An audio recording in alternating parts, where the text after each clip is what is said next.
Man, my throat does really hurt. Hi, Internet. Welcome to tonight's episode of DnDreamers. We're going to be live. Jackson's shaking his head in disappointment at me. So yeah, welcome. We're going to be getting into tonight's episode pretty quick. We're running a little bit late. My kiddos didn't want to go to bed tonight. They were fighting it pretty vehemently. So, I'm gonna drink to that. That's a good use of vehemently. I know some words. Like I know as a party we don't want to accept that Shane knows some words, but I do know some words. He said some really big words last night in Final Fantasy Tactics. That's because those words are already in there, and I've had somebody read them to me before. Oh, okay. See, you wanna defend yourself, and then you say stuff like that. Yeah. Don't be jealous. Somebody read me words. I want to tell you. Somebody read me words once upon a time too. Jackson, what kind of potato-ass internet you got, man? Your stuff's all pixelated. It's this fucking frontier bullshit. Do you have their fiber? I don't know. Probably not, then, I guess. So, how is everyone? Tired. Yeah. What do you say? All right. So let's get into it. Last time we played, Michael, do you wanna do a recap for us, buddy? Yes, I don't. Let me pull up my journal. I don't really like the journal this week. I don't know. It didn't come across very well in my opinion, but here we are. I was all that's not the voice. What was that? That was like Kermit. Yeah, that's really not good. Nowhere near the voice. It's because I saw the Kermit down in the GIF that got posted. You just drink from a 2-liter, Shane. Put more Kermit gifts. Got it. Is there a problem with that, Anthony? Somebody has the cheers on. It's treason, then. It's treason.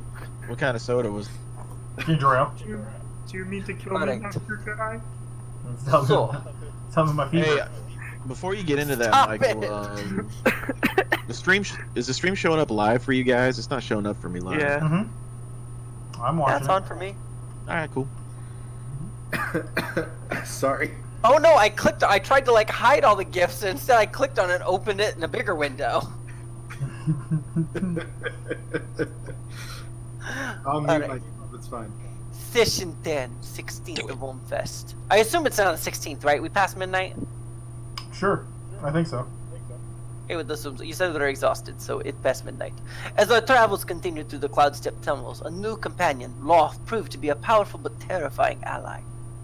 It became clear that we made a mistake, and we were in serious danger for allowing a demonic behemoth to travel with us. I find my judgments to be poor and clouded in the moment, and I take responsibility for not guiding my party well in that desperate hour. As we plodded away to get the beast back into its binding, Loth eluded us. He walked ahead, and when we rounded the same corner seconds later, he was gone. With our minds elsewhere, trying to solve our current dilemma, we wandered into a different dilemma, a different problem. I used the word dilemma twice, I don't like it. At first it looked to be the work of Loth, bodies torn asunder and bleeding, all while half alive. But it seemed that that there was something more sinister, something undead. All the means of killing them didn't work. Every attack we made created a dust that was animated. It attacked back and tried to finish the job the zombie forms could not. Oh, we made our way. We got a new sub. Oh, sweet. Hello, sub. We made to flee the chambers as Kethra was grabbed by a strange force, a black magic hand that pulled him away. We tried to force him, but we tried to find him, but eventually had to move forward in the cave, so it didn't collapse on us. We found a holding room with a few dozen competitors in it. Wally, May, and Alex were among them, and seemed pretty certain the Dark Elves had taken Kethra. I attempted to threaten them into giving us Kethra, but they did not know where he was. They offered to use the same magics to send us back to the beginning of the caverns to be with him. After a little deliberation, we agreed, planning to teleport back to She afterwards. The elves caught on to our plan, though, and teleported her with us. Frustrated, the party collectively worked together to find Kethra as the cave began to collapse. A strange red powder floating up in front of us, similar to what we'd seen before. Initially, we tried to avoid it, but it became clear that it was actually helping us. The red dust revealed itself to be Sandile, a past acquaintance of the Dreamers, who seemed to have a rocky past.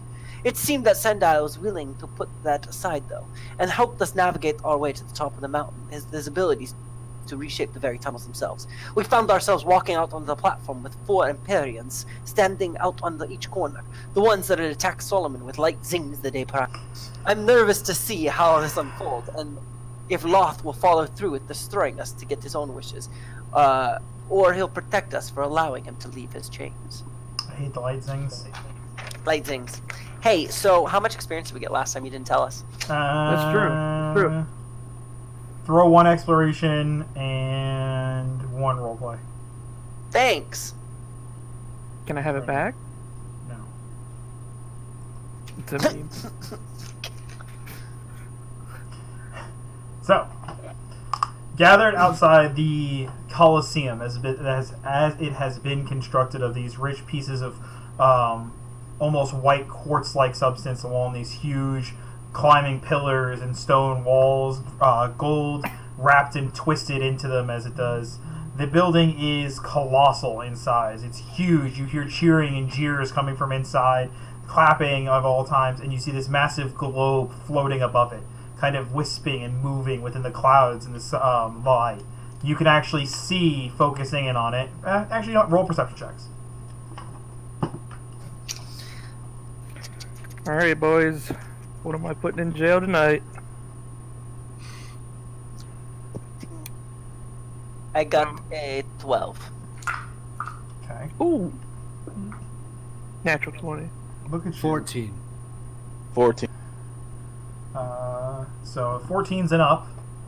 Looking at this globe as it drifts and sways above the Colosseum, you can actually almost pick yourself out in the crowd that's displayed, almost like a jumbotron of arcane energy dancing in the sky as everybody is looking at you. Guys, Yeah. why are we on display? Is that us making it out? Are we successful? Did we do it? I ain't gonna kiss you. I think we made it through the first challenge. I just, it seems as though we're going straight into the second one, and I don't know how I feel about that. Not a fan.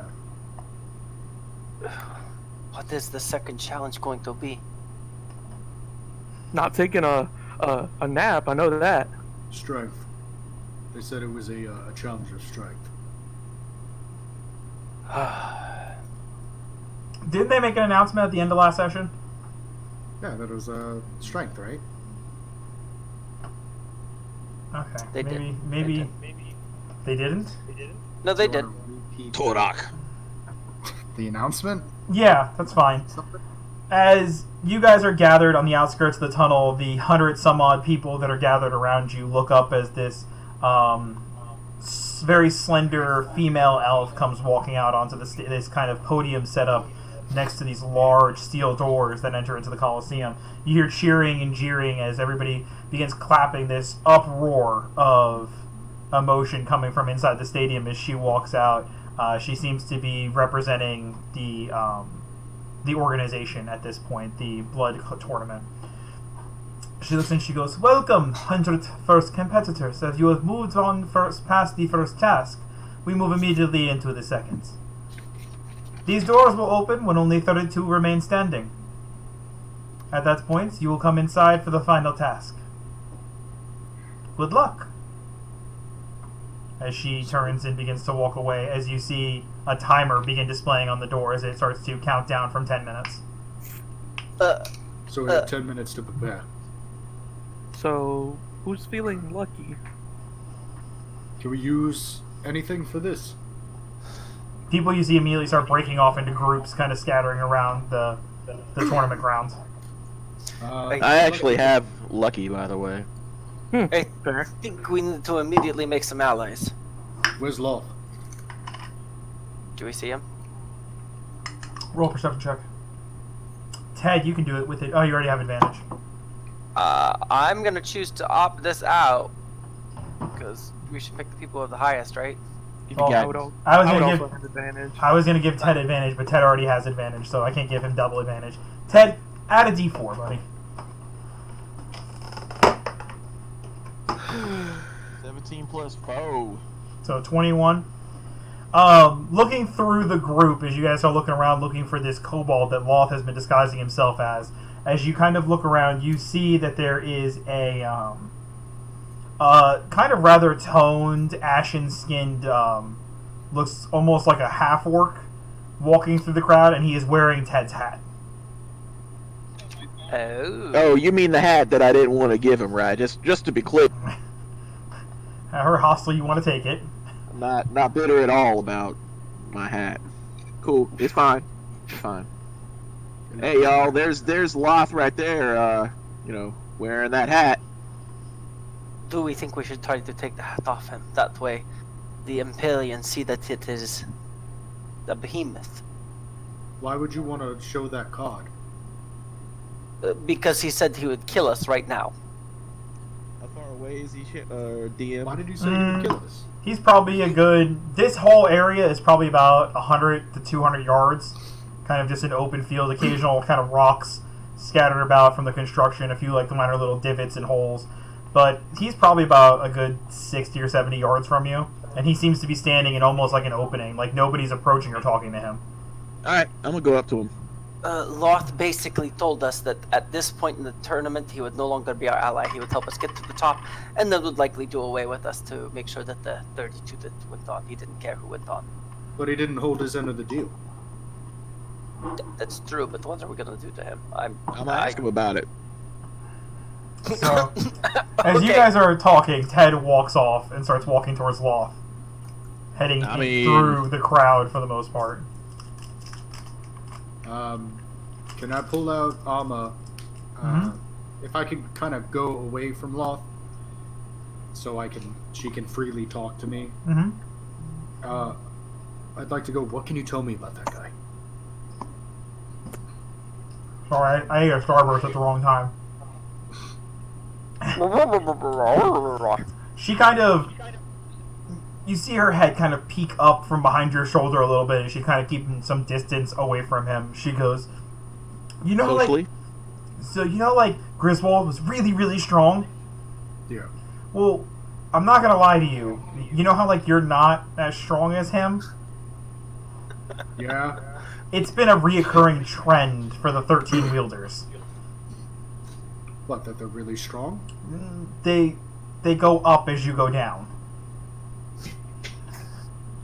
Okay. Anything else?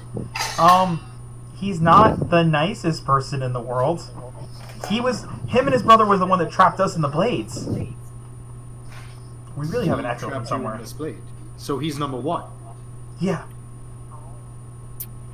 And he trapped you in the blade. Yeah, well, we were originally created when the mothers came to be, and they needed somebody to watch over night and the day and the storms. And he wielded both you and your brother? Brothers. Brothers. Mm-hmm. Why did he need all three of you? Why just not one of you? He conquered us.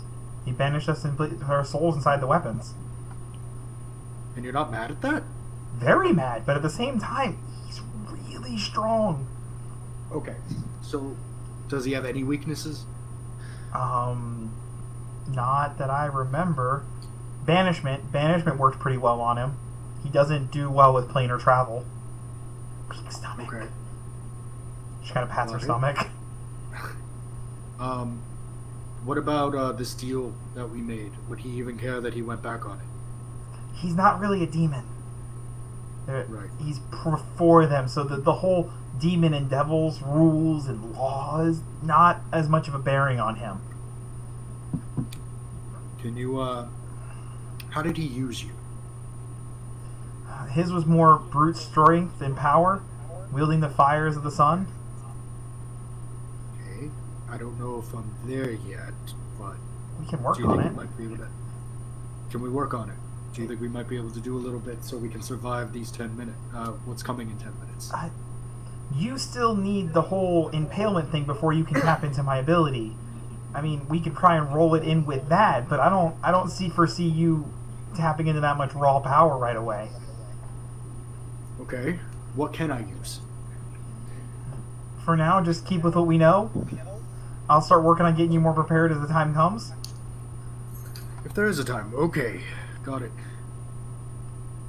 So, you go moseying up to Loth. Hey, Lothman. He looks at you and he goes, "Yes, Ted." So, how's it going? Well, 7 minutes from now, I'll slaughter enough of you to move on to the next stage of the tournament, so I can win my wish and my freedom. That's kind of what I wanted to ask you about. How do we go about making sure that our group of folks who helped you, remember, and end up in that group of 30? Hide, I would assume. If you don't feel that you're capable of fighting, you probably shouldn't have been in this tournament in the first place. No, I'm like specifically related to you killing, like, everybody. Ted, much similar to the cloak that Solomon wears, I can see through the ethereal plane into the souls of the people around me. It's difficult to hide from my eyes. How come you didn't kind of keep your end of the bargain? You kind of just skedaddle? Did you not make it to the surface? I mean, technically. That was not our deal, was it not? Damn. I would make sure that you all made it to the surface. You were here. So, in 7 minutes, you're just gonna start slaying people, right? Most likely. I may watch to see how others proceed first, but go from there. You're gonna get whoosh. Most likely not. It'll be simpler to keep yourself in this swarm for now. What do you mean, simpler? Avoid the circumstances of the Imperium attempting to start a fight.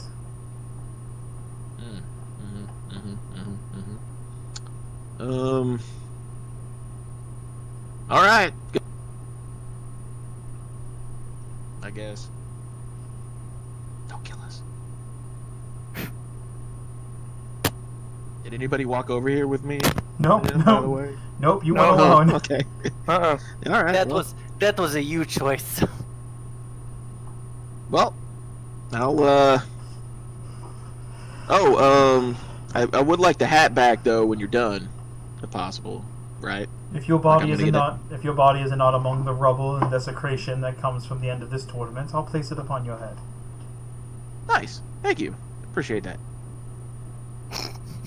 I'm gonna mosey on back to the party and relay, So yeah, we're in good about now. 5 minutes he's gonna start slaying everybody. We should knock the hat off his head.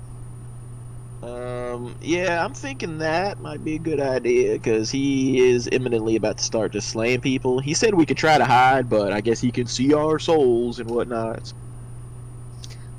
Well, Can I use these 10 minutes to do prayer of healing? Yeah, if you want to. Yeah. So, everybody will take 2d8 plus 2 of healing.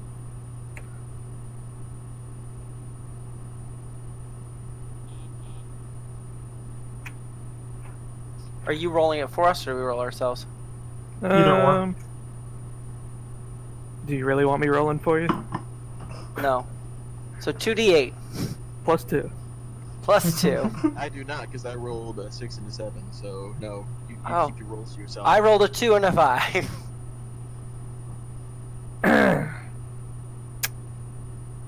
Oh boy. Solid. We're all exhausted too, so all Yep. our ability checks are supposed to be a disadvantage. Alright, so I'm kind of in agreement with Rockman here about taking the hat off somehow and maybe causing like a big disturbance. How do we do it without him noticing? Oh, I doubt we do that, but How do we like, do it it's without kind of hard him? not to notice. That's a good one. Presumably, if we knock the hat off of him and his disguise is ruined, maybe in the ensuing chaos, we can like not get grabbed and destroyed by him. True. But I also don't want him making a beeline for us as soon as this gets going too. True. Well, he's also kind of weird in that I think he might also want to watch us fight because he's been trying to do that. So he True. might not kill us immediately, but yeah, we got to knock down enough people that he kind of stays over there and we do our own thing if we do nothing else. Yeah. Okay. Yeah. I'm gonna pull up my flying carpet. I'm just gonna stand. All right. You could just maybe try to bum rush him and take the hat off his head by flying by him with your car. Well, actually, now that I'm thinking about it, I could give one of y'all the carpet, and I can use my my wings. So I can use those for an hour. I mean, I don't think there's anything that keeps the hat on your head like anybody can just grab it. I think we could use some sort of like magical wind or something to push it off. Some sort of. Would a gust of wind do it? I think if it was heavy enough, it would.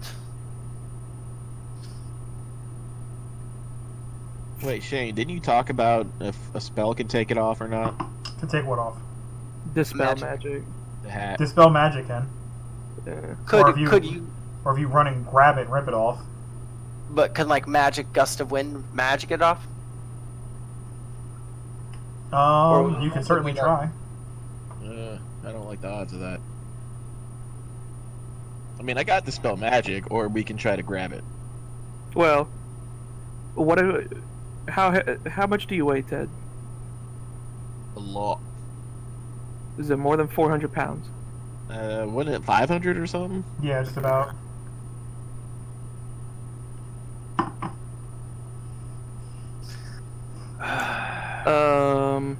No, we don't have half an hour. Okay.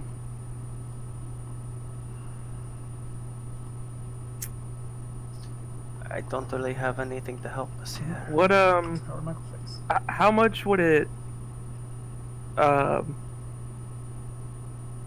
much would it weigh me down if I were to carry Ted and fly at the same time? You would not be able to. Ted is too heavy. Okay, alright. Shit. I mean, the dispel magic I'm looking at just says within range. I don't know what the range would be. Oh, 120 feet. Mm-hmm. That's pretty far. They got to make an ability check using. Oh, hold on.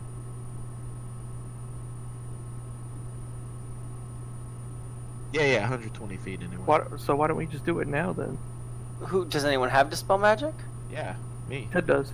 Oh, well that would make it easier. I mean, he told you he can see everything all the time anyway, so. But he cannot see he can't see into my soul to know what I'm about to do. That's true. So I mean, I don't know how far away are we from him. 60 yards. So 180 feet. We just got to get a little closer. If we move as a group, it probably won't look as suspicious. True. If we want to creep up 60 feet. So let's go to 119 feet. Okay. So you guys are gonna creep on up. Remember, Solomon can't move if you guys want the benefit of that spell. It takes him 10 minutes to cast it. Right. Right. Hold on. Stand by. Did you take quick spell as a whatchamacallit? No, but I assume there's a range on that. No. I don't think it's big. I think it's like 60 30 feet. feet. Yeah. Fuck.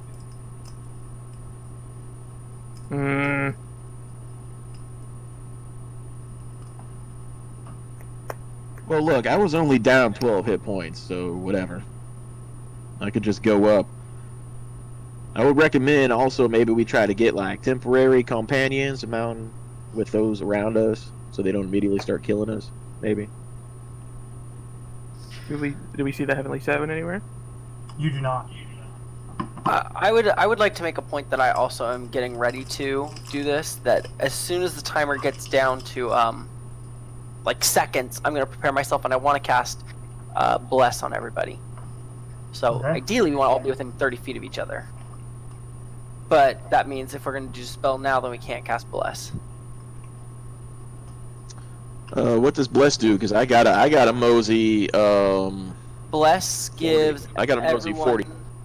They can add a D4 to all their attack rolls, saving throws, before the spell ends. So for a minute.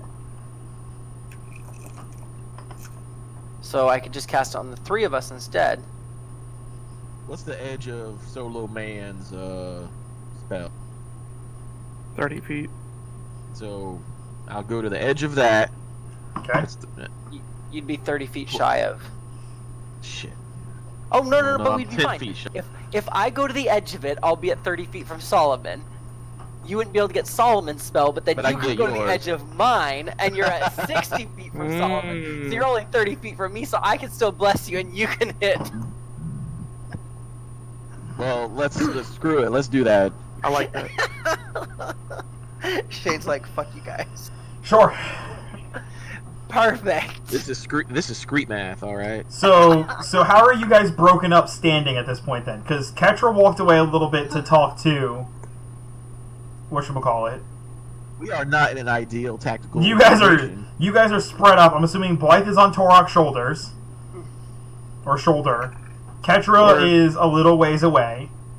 Solomon is in between, or is at the edge of this distance. Then it's Torok, then it's Ted. So Ketra, where in this Venn diagram of bullshit are you?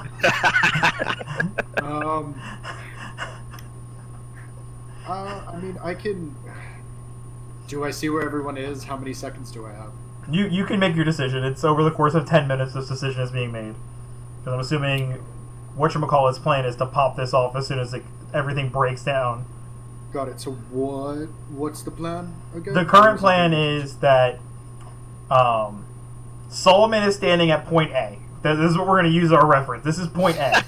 We drop 30 feet around him. So This 30 is one aside. 30 feet away from him is one aside, and this is where Torok is.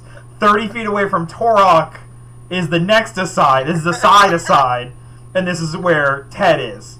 So there's 2 circles here of spells going off, and it's a matter of where in those 2 circles you want to stand. What are the 2 spells? Bless and the Aura of Healing. I'm gonna go for the bless. Well, you can stand in between both of them if you want, and just stand next to Torok. I'll stand next to Torok. All right. Is Blythe question. gonna be fighting? Sorry, go ahead. Is Blythe gonna actually be fighting with us? Should I cast it at 4th level, or should I only cast it 3rd level? I don't have any of Becca's stuff near me, nor do I know any of Becca's prepared spells. So there's that. So I'm gonna cast it at 3rd level and just target the 4 of us. So Just have her cast slow at some point. So you guys are down a caster. Just said you're not playing her. Mm-hmm. Okay, I'm going to Probably could have. You know, Okay. help us out a little bit. Probably could have. I do have a quick question. Go ahead with your quick question. You already throwing F's in the chat? Yeah. Huh. So, presumably right now, until 10 minutes hits, nobody's allowed to fight. That wasn't said once. Hmm. Because I was just thinking about just popping off the Dispel Magic and seeing what happens. You tell me. Because if I wait till the chaos starts, not only am I by myself, then Ketra and Torok are by themselves, and then everybody else is also by theyself. Well, at that point, it's just Solomon. Solomon and you are isolated. Yeah. Torok, Blythe, and Ketra are in the middle. I kind of just want to pop that shit off at like a minute left, and then try to run back to everybody else. I don't know. Try and boogie. The Empyreans might take care of him before then. Yeah, that's what I'm thinking. Like, I mean, that's a risk we can take. I mean, he can make himself small, but they can still recognize his form, presumably. Sure. So if I just pop it off and then boot, scoot, and boogie back, Scooting and booting. I have a big old cup of hope for us. Because he can't reach my ass unless he wants to get big and try to grab me. And then he's definitely going to reveal himself. Where's Sandile in all this? He'd Oh, be yeah, standing true. somewhere in your clusterfuck of a Venn diagram. Standing next to me. Does he need a bless then? Is he gonna help us? We'll see what goes down. You guys Well, didn't fully he's gonna- recruit him, so He's not going to have any choice here in about 5 minutes. I feel like we tried rather hard. I think we just cast a bless on him and see if he helps him. Bless him up. Hey, Sandile, since he's standing next to me. Bless up, sit down. Bless up. Handsome man. Handsome man. yes, Ted. Ted. What? Anyway. He said thought you yes, said Ted. I thought you said Ted. Yeah, he's That's what I named heard. you now. Kated. I mean, it's alright. You can call me whatever you like to. Anyway, Ted, You're gonna get Tiger Kinged. Your ass is about to join Carol this. Baskins, that bitch. You're about to join a stable. They have made Carol Baskins. Alright, handsome man, listen. We got us a plan afoot to take that there hat off of that dude that was 119 feet away from us, the gray looking one with my hat on. Recognize the hat? I recognize the man. Oh, you know that's Lothman, right? I recognize him as a man. I did not. I don't know who this Lothman is. He's Ted- bad news. He's gonna kill everybody. Ted, maybe you shouldn't be the one to get me up to speed. You don't use people's names very accurately. Alright, Loth. He's some sort of behemoth. Okay. Yeah, What he would can you easily like me? kill us all. You gonna help us in this here fight that's about to happen in 4 minutes 57 seconds? I'm not currently registered to be in the fight. My plan was to get some distance. I mean, Ketra can register you right quick. Ted, there's things going on with me since the last time we saw each other that I don't feel need to be part of this particular tournament. Is he getting more handsome? I don't believe so.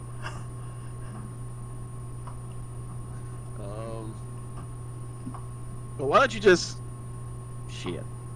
I am not the one to be talking to you right now. I think Ketra wanted to ask you something. Yeah, he wants to ask you something if you wouldn't mind going and talking to Ketra real quick. I will walk over to Ketra. Yeah. As he walks away. I hate to see him go, but I love to watch him leave. So, Ketra, as you're standing with Torok and Blythe, Sandile comes walking up to you. Ted said you needed to ask me something. I'm gonna look over at Ted. I'm in the background like, yes, talk to him. It's been. You're like the some time. worst. You're like the worst. Whatchamacallit ever. Wingman ever. A lot of things different. You're red now, at least when you turn into stand. It's complicated. Do you really think now is the time to catch up? It's not. I don't know why Ted told you to come over here. He said you need to Are you ask me looking to something. fight with us? I told Ted I don't plan to fight. Then he told me to come talk to you.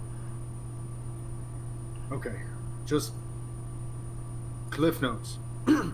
Basically, this is a tournament of blood. The prize is that very young woman that we were traveling with. Turns out she's more than that. She's a lot bigger of a deal, and she's the prize at the end of this. And also, someone gets a wish spell. Okay, So- I've heard of the tournament of blood previously. I've avoided participating for quite a while. Yeah. Well, unfortunately, a lot of people are gonna die if we don't win this, including Evelyn. Ketra, the power that I have now is greater than before because something came into me that I don't have full control over. I understand. Me entering a tournament to fight to that extent may let whatever that beast is out. My goal is Okay. not to spill more blood. Well, what about if you spilt it tactically? Why not be a coach? I can help you from a distance. That's all I ask.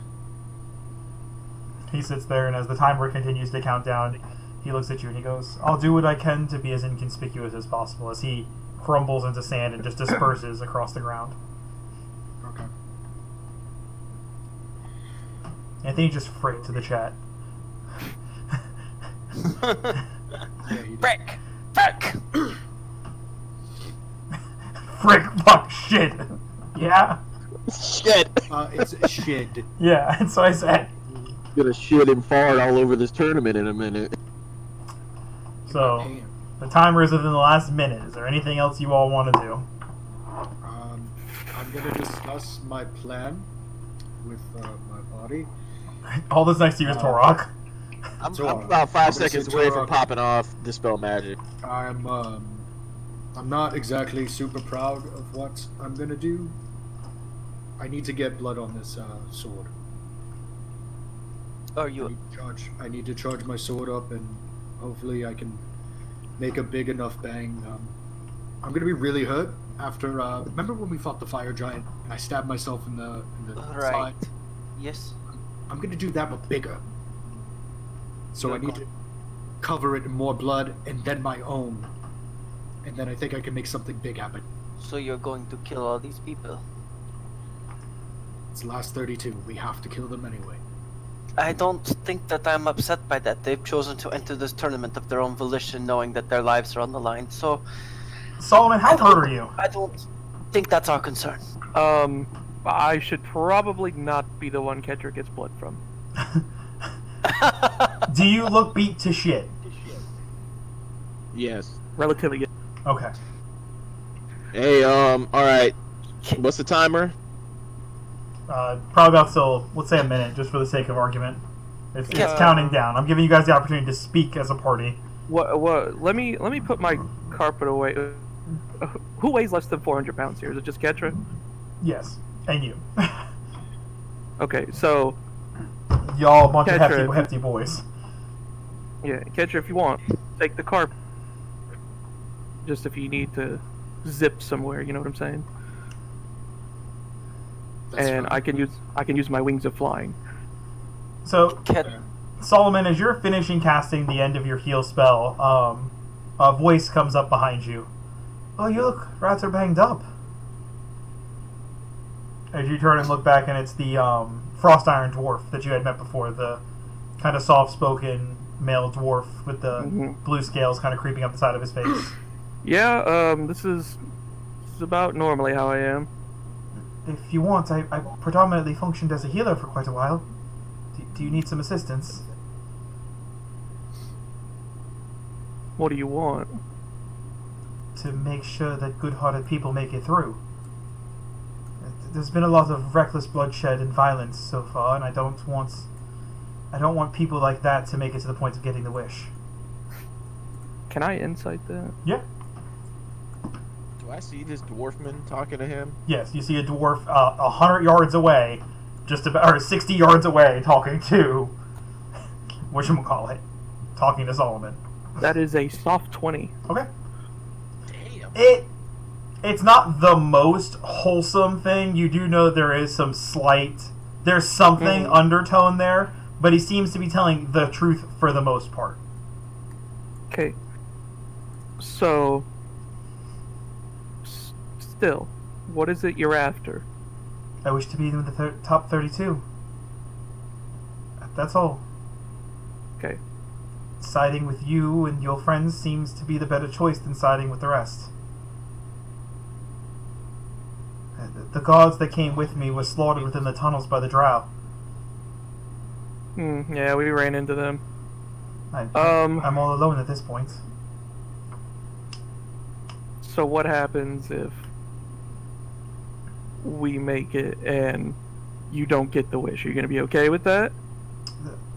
The goal was Reinhard sent me to go and see the world and participate in the tournament. I don't know if the wish was an exclusive aspect of that.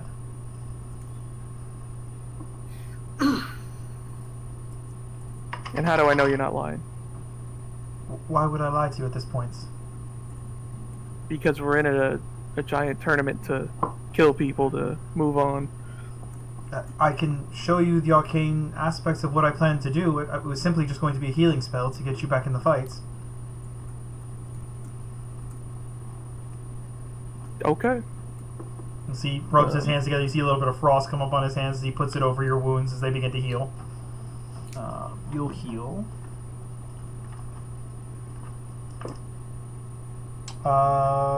19 points of damage Ooh, lordy. as he casts a 3rd level healing word on you. Or not healing word, cure wounds.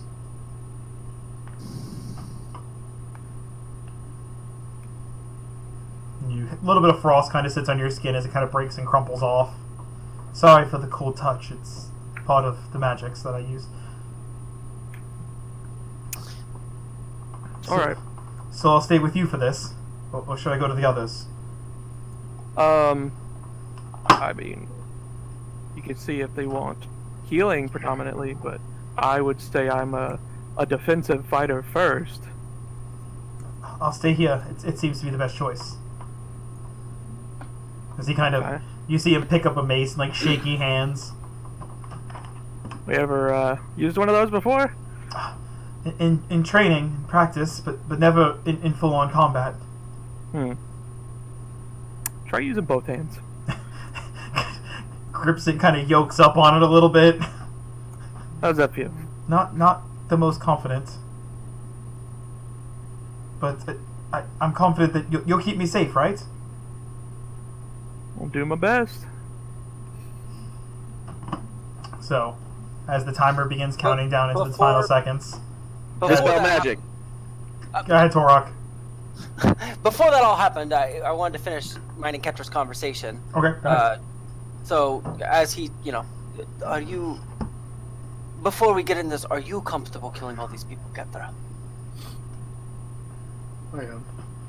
This is it's a battle, and if I die, I'm gonna go in the sword. But Tempest would want this. I'm not sure I know much about your god. Is your god okay with this?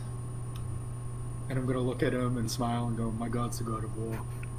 You're gonna say, frick yeah. I guess. Freak yeah, man. Freak yeah. I guess you're good. If you do need anything afterwards, I would understand. The warrior's guilt is hard to carry sometimes, but I'll be here for you. It's just when I go down, I'm gonna be shot. There's only gonna be a thread hanging left, so I gotta make sure it counts. I have one more really powerful spell. I could use it to heal you. If we get to that point, if not, you use it for something else. You'll need to be right next to me, so please, if you let me know. Got it. And then Solomon, you gave me the carpet, right? Right, and as I'm giving Catcher the carpet, I would like to activate the wings as well. Okay.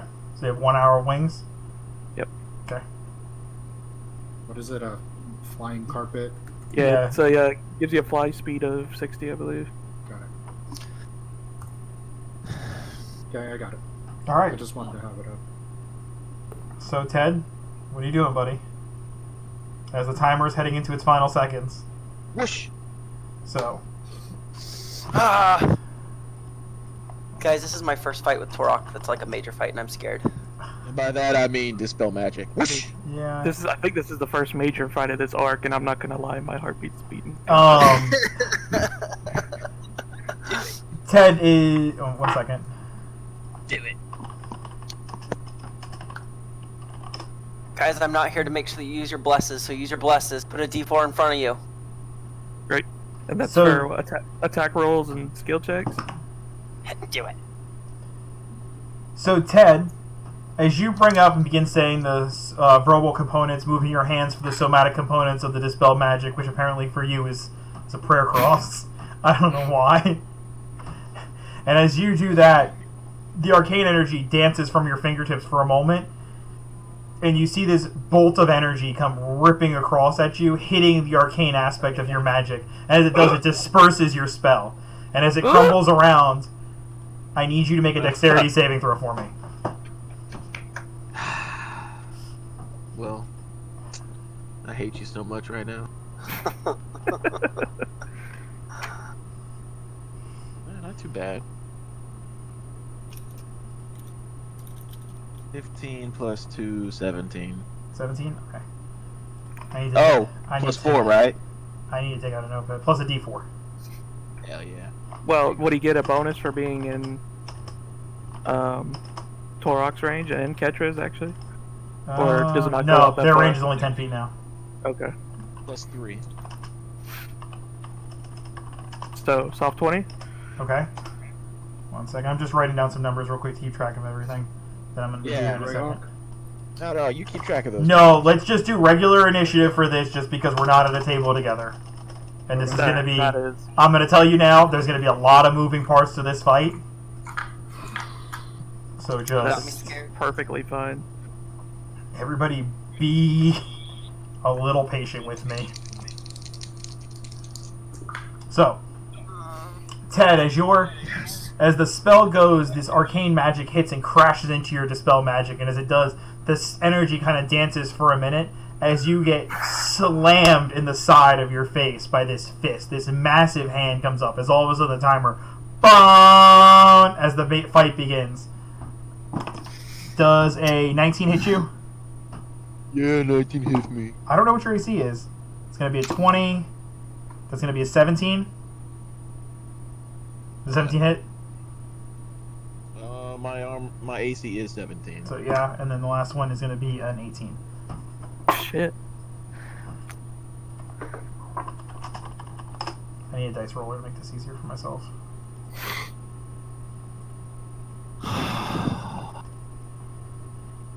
Man, this plan worked out great. So Ted, you take 32 points of bludgeon damage. As the timer goes off, you see this shadow slide in behind you. This large built toned man kind of slam his fist together as one punch hits you in the face, another one in the gut, another one across the jaw, and then the last one sending you sliding back. I need you to make a strength saving throw for me.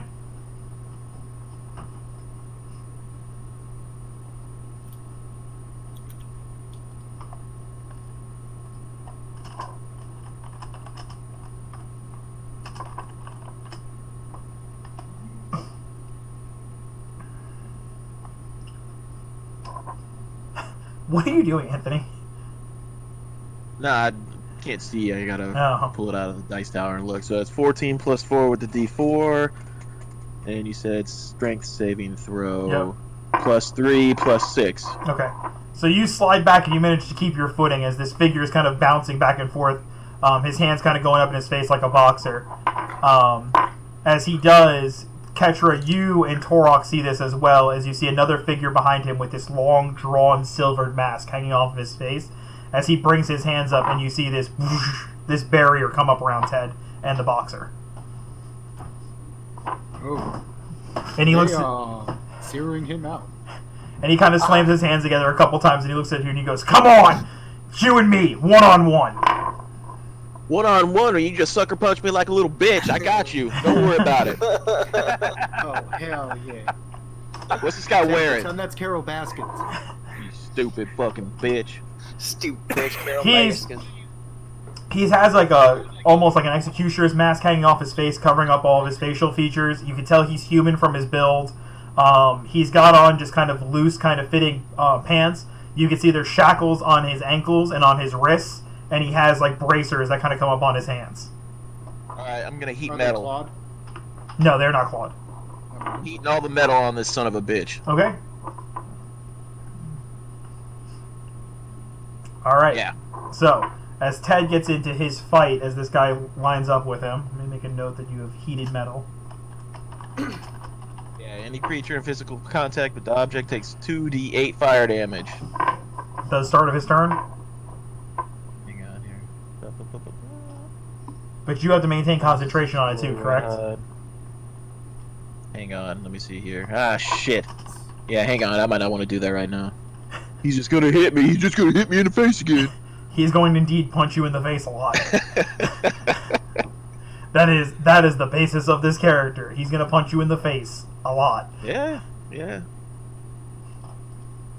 No, I'm just gonna attack him. Fuck it. All right. So Yeah, we'll come me too. back to you in a second, Ted. Ketra, as you see this, I will give you the opportunity to roll a. Actually, I will.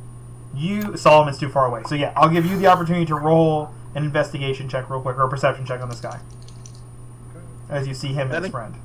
That And includes me I'm- raging, by the way. Like, obviously, I'm gonna rage and get mad at this guy. I figured as much. Okay. Yeah. Okay, Ketra. So you said investigation? Hmm. That is a modded 20. Okay. Looking at him, you kind of this guy. He has these brandings on either shoulder that you recognize are similar to some of the brandings that you saw on Wally May, as well as Alex's ankles, and you saw them also on Ferric. You've seen them on most of the Heavenly Seven. They are brandings Okay. of the prison that they were once held at. They're the new 7. Ted, I'm gonna go Ted. The 7. It's Hey, not. what was it? It's not a marking like the 7. It's a marking from the prison that the 7 were kept in before they broke free. Okay, mental note. Got it. Real quick, because it's been a while. So, do I have to? I can wild shape from a rage, right? Yes. Or is it vice versa that I have? You can do Okay, either cool. way. All right. Either way. All right. Ketra, as you say that, I need you to make a dexterity check. You are next to Torok. I need both of you actually make dexterity checks. Okay, let's Saving add 7. throws? Yep, both Checks of you. or Saves. Sorry, saves. saves? Okay, so we Aren't get they to at add it. disadvantage because you guys are exhausted? Yep, disadvantage, but add your Can I D4. see the Can I see it coming though? No, you cannot. I roll a 3 and a 1. Let me make sure I have the exhaustion rules brought up. Okay, get that D4. Disadvantage on ability checks. I checked it. Yeah, just ability checks. It's not saves though. Oh, you're right. So I would be a 3 plus 2, 5. Dexterity? Yes. 6, 7, 8, 9 plus. I got a 12. Okay, Ketra? 29. 29. So, Ketra, you managed to jump back, just barely feeling this scratch across your back as Torok, you're looking on, seeing this fight with Ted as this blade wedges deep into your shoulder blade.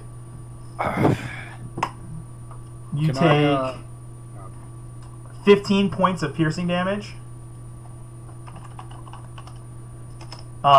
As this figure has popped up behind you, almost as if he had just appeared out of nowhere and wedged this dagger into your shoulder. The other one's slashing at Ketra's back.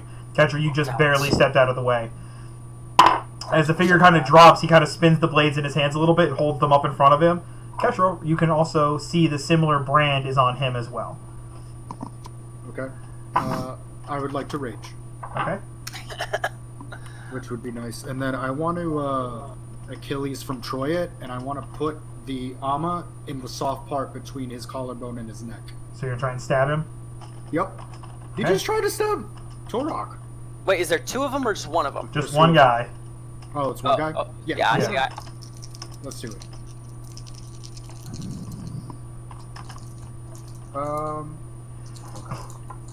I'm gonna do. Oh, I can't. If I do reckless, I don't want to do that. Okay. That is 17 to 17? hit. Okay, that does not hit. So as you swing, or you go to thrust armor to stab him. Oh, I'm sorry. I forgot. I have a plus 13 to hit. Oh. So that's 19. Don't 23. press that button. Stop. 23? I'm sorry. Yes. What'd you roll? Because I rolled a. Oh, I'm sorry. I thought that was a 16. Sorry. I have a 10 with my plus 4, and then I have the 13. So yeah, 23. Yeah, okay. So as you swing the blade, you manage to clip him into his shoulder as it slashes into him. Go ahead and roll for damage. Okay. And then because he is the first person I hit, I also have the d6 for the radiant damage for Yep. the zealot. Okay, that's 7. 10 plus 7, 7. Oh, and then 2 for what you call it, raging, right? Mm-hmm. So 7 plus so 9. Shit, sorry. So 7, 8, 9, 10 plus 9, 19. Okay. So I rolled, yeah. I rolled this. Catch or Torok, I'll give you the opportunity to make an attack as well. I'd like to turn and say, that was a poor choice, and I want she to like start climbing off of me and moving to the side of him, while Okay. I take my hammer and just swing down on him. I need you to make your attack at disadvantage as you swing your hammer. Okay. Does bless add to Yes. No. rolls? Saves and ability checks? No, not to attack rolls. Oh. Then 21. 21 does not hit. No. Whenever Okay. you make an attack roll or a saving throw, Yeah, it doesn't so add to ability Oh, check. then it's That's what it 23. is. Okay, Okay, you're you're good. good. I rolled a natural 20 with a 15, so 19.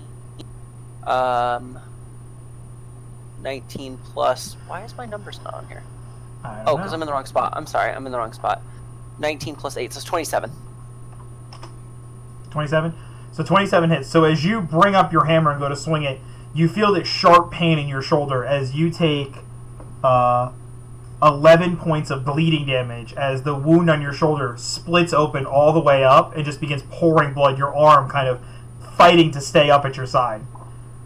As I'm he not starts, doing good. as you swing the hammer at him, cracking him in the ribs. Okay. He takes 13 points of bludgeoning damage. 13 points. Yeah. As you club him in the chest, he kind of takes a step back and he looks and he goes, "Oi! You guys are a little bit more hard to deal with than I was planning. I was expecting 1, 2, and you two done, and then we'll move on to the next." So he kind of hops back a little bit and he starts spinning the blades in his hands. "So, what do you say I don't slice you two up too quick? We can move on to go our separate ways." He kind of rubs his shoulder where Ketra clipped him, and he's kind of holding his ribs a little bit where you just clubbed him in the chest.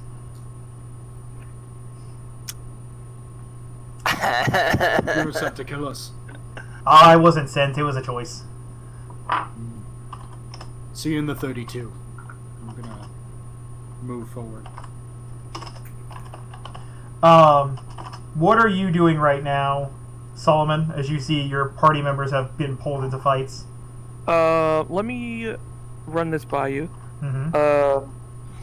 Could I use a sorcery point to give mirror image range and then cast it on the dwarf?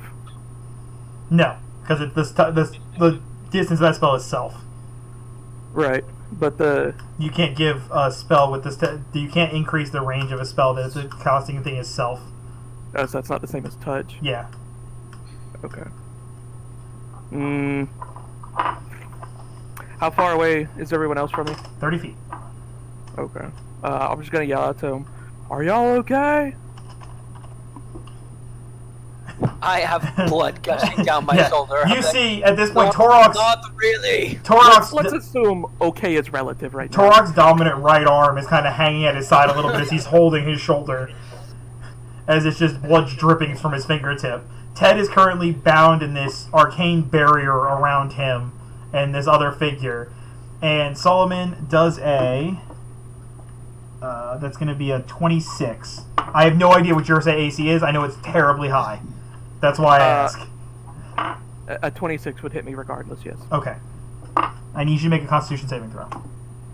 Irregardless. Facts. You said con? Yep.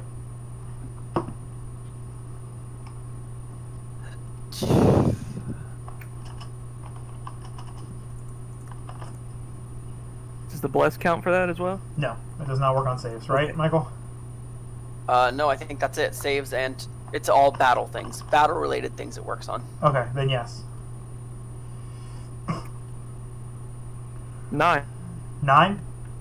Yeah. So, Solomon, as you yell out to everybody, you feel this, and you just feel this sharp little prick in the side of your neck. Oh, of course I do. And as you do, you're kind of sitting there for a moment. Your vision kind of starts getting woozy. It's really hard for you to kind of focus in on everything going on. You're going to gain an additional level of exhaustion. So, shit. What is that a double disadvantage? How does that work? Your speed is now halved. Oh. Great. Flashbacks. You take 1 point of piercing damage, Uh-huh. and you are poisoned. I will give you the opportunity to make a perception check, though, to see if you can figure out where it came from. If only I still had my You said that ring. was like a dart? It was just a single little dart hit him in the side of the neck. I think I'm still wearing that ring of poison resistance, I think. Would that do anything? It would give you advantage on the save.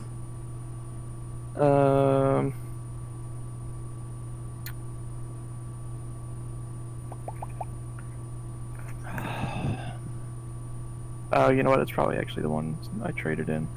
Never mind. Okay, so what is it? Perception? Yeah. 17. 17. Looking around, you see this small figure. He's probably a good 30 feet from you. He's kind of moving in and out of a fight that's currently going on between other figures. As soon as the timer went off, this battlefield erupted into people going to fights. Everybody in every which way is going at it. But you see this small figure that's kind of weaving in and out of a fight. He's kind of standing on the outer edge of it, looking like he's part of it. And you see he has like this staff that he's using to fight. And as he's swinging it, and you can kind of see he's almost feigning being part of this fight. You can see that the shaft is actually completely hollowed on the inside, and you can see he has a row of darts on his side of his belt. Great.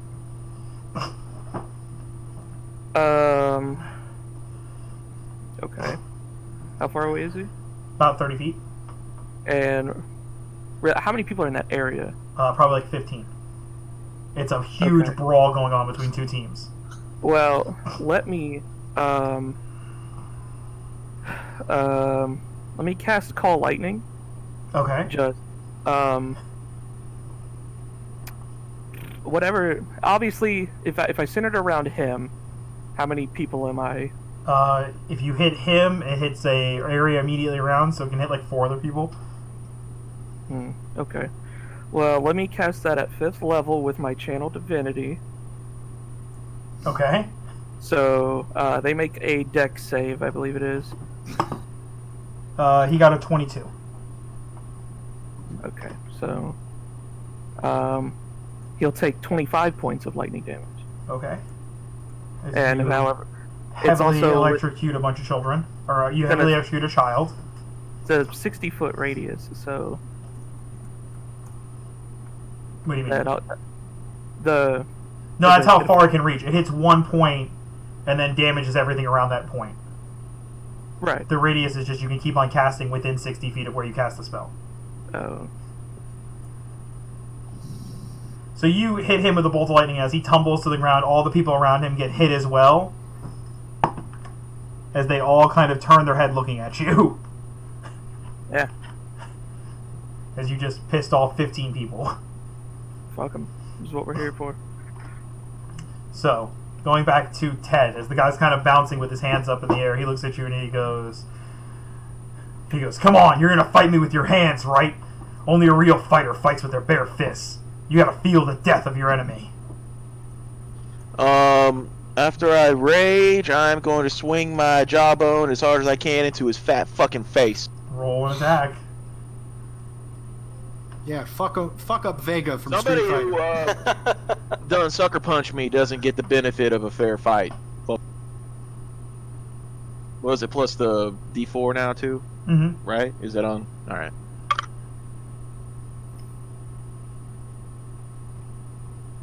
Fuck yeah. 19 plus another 4 plus 11. Sorry. So 30. 30 Does that points. hit? Yeah, that hits. Alright. That's all I was asking. If it hit, that's all. Hang on, let me roll my damage here. D10. Bear with me here. It's been like 2 months since I've been in a fight. It's been a bit. This is the guy's first big fight.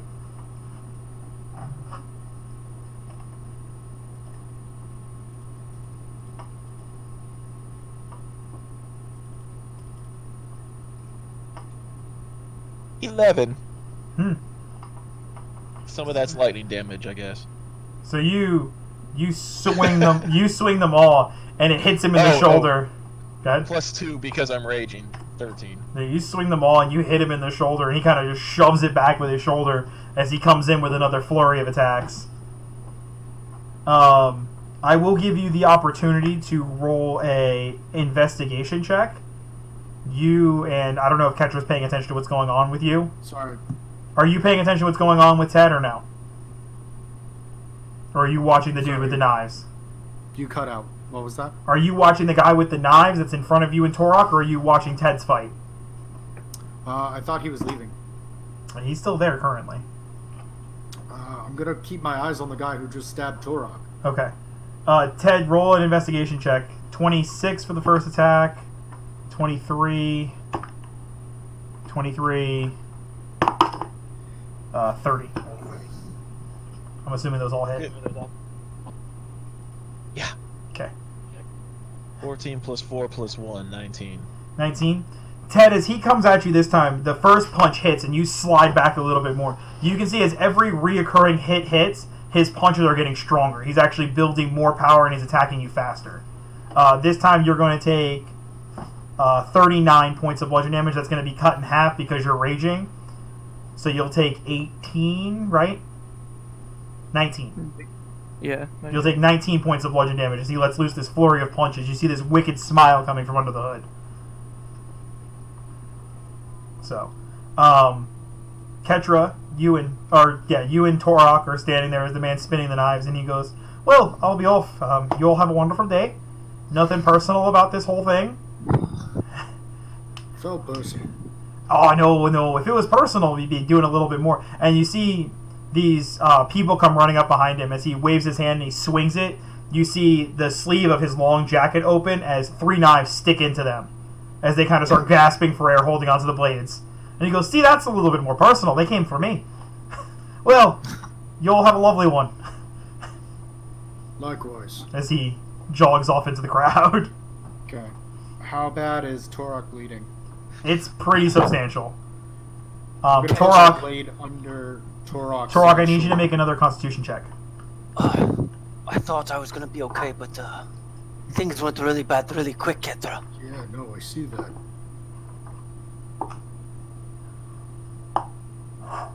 Natural 20. Okay, so you'll take half. Joy. You take 5 points of bleeding damage as the wound is still just profusely bleeding. It doesn't seem to be stopping or clotting. So, is the full 10? What? Is the full bleeding, though, 10, even though he got half, or...? I'll give you the benefit of a 10. Okay, because I'm holding my blade under you. He's taking advantage of your bleeding for his sword. What the, are you... Did you... I'm not even gonna ask.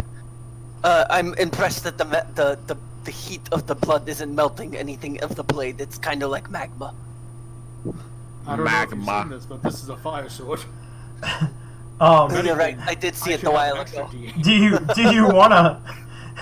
you wanna look at the thing on his back, or are you just gonna let this bleed? I'm gonna look at the thing on the back. Roll a medicine check. Shit, Shane, I've had 2 attacks this whole time. Yeah, I forgot about that. I thought you were still at 1. If you want, I'll let you make them. 12. Yeah, when they're done. 12. As you're looking at the wounds naturally will start clotting on their own. Whatever this is just profusely bleeding. There's no coagulation. There's nothing there, and you can see towards the outer edge of Torok's kind of rocky skin, where the blade would have first made contact. You can see there's kind of like this clear substance on his on the rocky aspect of his skin. What's don't just say what the heck. What is it? Something's eating at your skin. It's more like a liquid. It's like almost like a poison or a chemical. Yeah, there's some kind of solvent on you that's not allowing your wound to clot. Do you think some sort of holy magic might remove it? I don't know. I could try to lesser restoration of the way. It's worth a shot. Okay, I would like to use 5 of my my hit points from my lay on hands on myself. Okay. Doesn't work.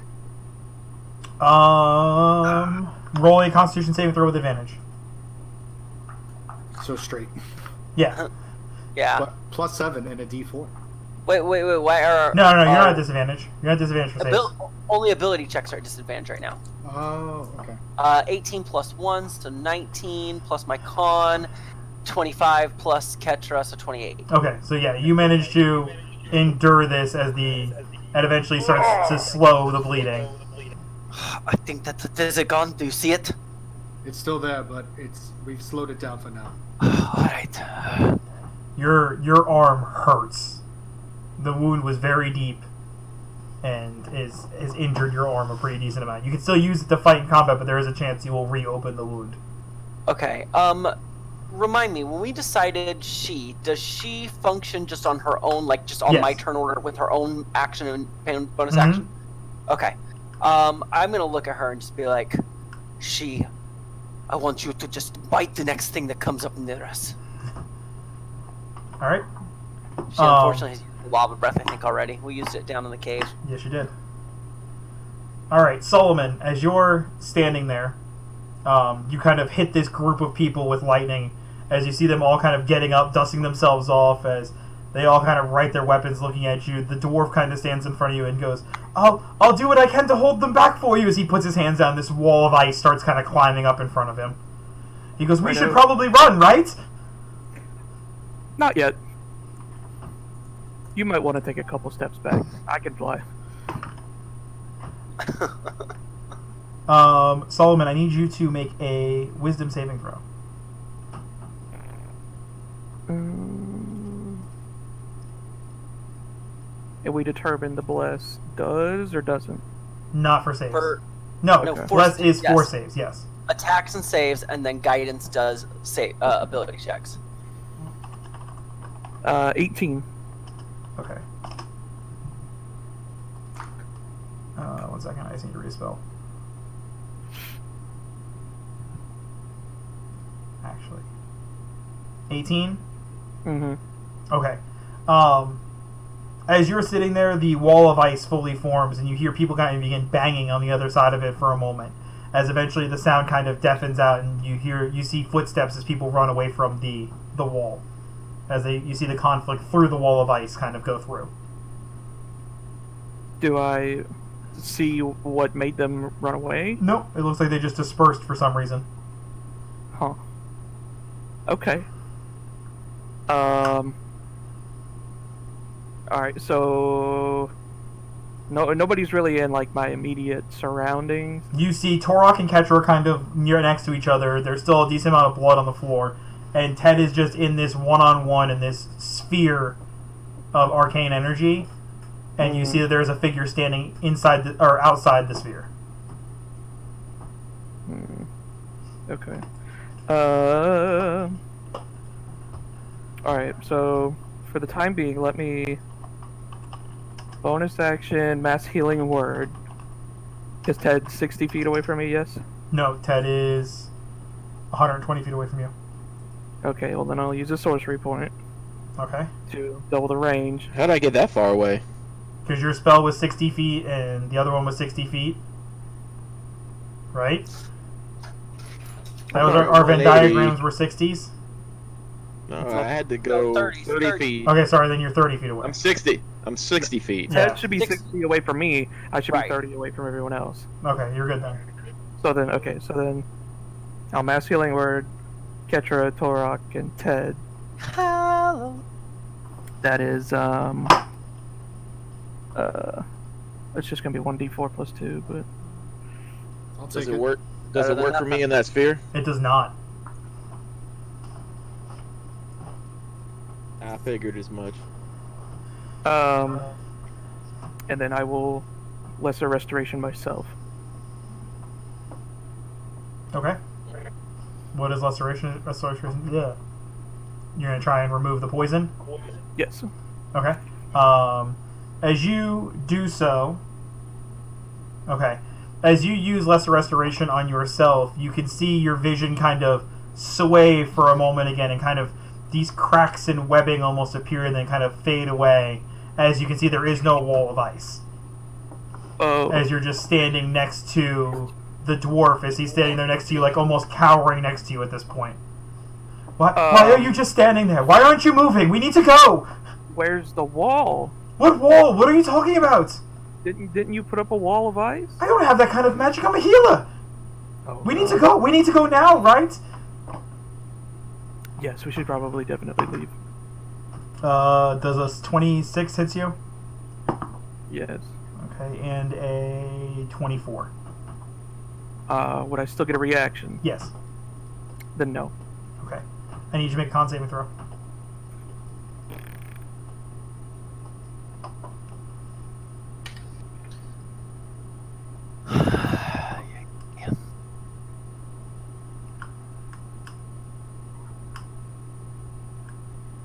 26. 26. As you feel another one of these darts hits you in the neck, you feel the venom kind of go in for a moment and then kind of just fade out. You take 3 points of piercing damage. Ooh. Am I poisoned You are not. again? Nope. Oh. You made the con save this time. Copy. He looks at you and he goes, where are your friends? We should be near your friends, right? That's the best place to be?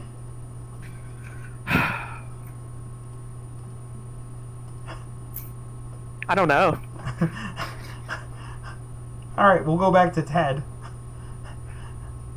Fuck Ted- him up, Ted. Yeah, let me make those 2 attacks. One of which was this natural 20 that I left in there. That's That I fine. put in the chat. That's fine. Plus 3 of the stupid D4 or whatever. Whatever. Or whatever. Here, let me roll the second attack while I have all this shit right here. 18 plus 7 That'll plus hit. 3 plus whatever. Alright, hang on. Shit, what is it? D10 and a D6. First damage, 9 plus 4 plus 2 plus another 2. 9 plus 4 plus 2 plus 2. Yeah, that's the first attack. 9, 17. Hang on. 6 and 5 plus 2 plus 2. 15. And wasn't one of those a crit? Yeah, so double. Just roll 2d6 again. 4. 4. Okay. As you lay into him, swinging the maul again, cracking into him. He's just kind of body blocking this thing every which way. And now it's your Yeah, turn. it's just- You got 2 more attacks yeah. now, right? For your actual Yeah. turn? Good. Unless you want to do something else. You're a real son of a bitch, you know that? Mm-hmm. I know there's a hint that I'm not seeing, but I don't know what the fuck it is, and all I know is swing club. I don't have those gauntlets on, by the way. I'm just making Uh-huh. sure everybody knows that, right? Those have been taken off. I had my other 3 attunement. Because the shield is an attunement item, right? Uh-huh. Yeah.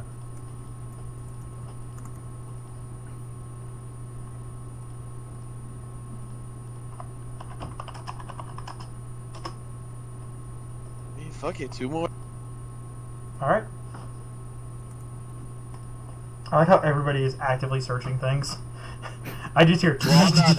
I'm not searching anything. I'm just like I don't know. So Part of that is I have a mechanical keyboard, so it's like super He's- annoying. he's some sort of monk that is getting stronger as he fucking attacks me. And I don't know if he's using my energy for my attacks to go back at me. Probably is.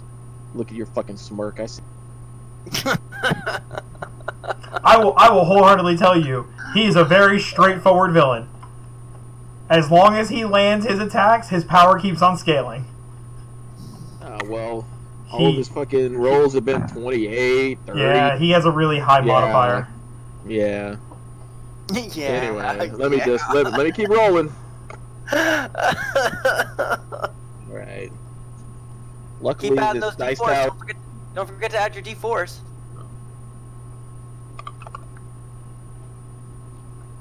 Soft 20 plus 7. That hits.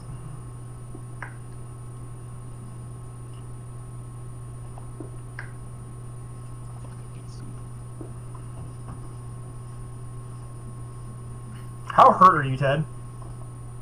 Not very. This is 17 plus 7. Didn't you take 2 attacks in a row that were over 30 points? Yeah, The second but one was reduced. my all of my health is 141 though. So Oh, yeah, I'm kind of like tanky, strong like blue. and I haven't even wild shaped my first wild shape yet. So yeah. Anyway, did that 24 hit? Yeah. All right. The positive is whatchamacallit, Ted can physically take this abuse. Yeah. Yeah, I really can. The downside is Yeah, I can take a lot of abuse, so he's gonna get really strong, like a bull. I can I can take like 2 hits max right now. How you doing, Torok? And I just want to say out there to It's rough. I got 26. the, and I just want to say out there to the ether that I probably could have popped off an earthquake or whatever, wind wall, various things, but there happens to be something that keeps magic from happening around me. I don't know. It's It's crazy. like that dome is magic or something. Yeah. What? Hey, does that D4 go with? It doesn't go to my damage, does it too? No, just your attack. All right, that's whatever. 4 plus 1, ugh, plus 4, so 9. 9 plus 9 4, points of damage. Yeah, and then plus 13 for my second attack. Oh Hmm. yeah. Not Okay. really. So plus Is that 13. Supportive dude. Stop going like Hmm. that. Why? I don't like it. It's hurtful.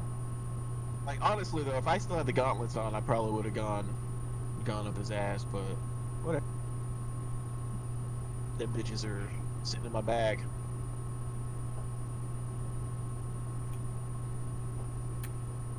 All right, Shane. The 30 hits, the 28 hits, and the 72 hit. Oh, I haven't rolled yet for him to attack. Yeah. They're all gonna hit, but go ahead and roll. Maybe you'll botch. Fair. Hey, this is doing some of that lightning damage too, right? Like, not that it matters, I guess, but That's gonna be a 17 to hit. Oh, that's gonna be a 29 to hit, and that's gonna be a 22 to hit. I feel like if it matches my AC, it shouldn't hit. But I know you won't adhere to that. That's not a me choice. That's actually what the rules say. Rules schmools. Anyway, they all hit. Okay. That's gonna do 44 reduced to 22 points of bludgeon damage.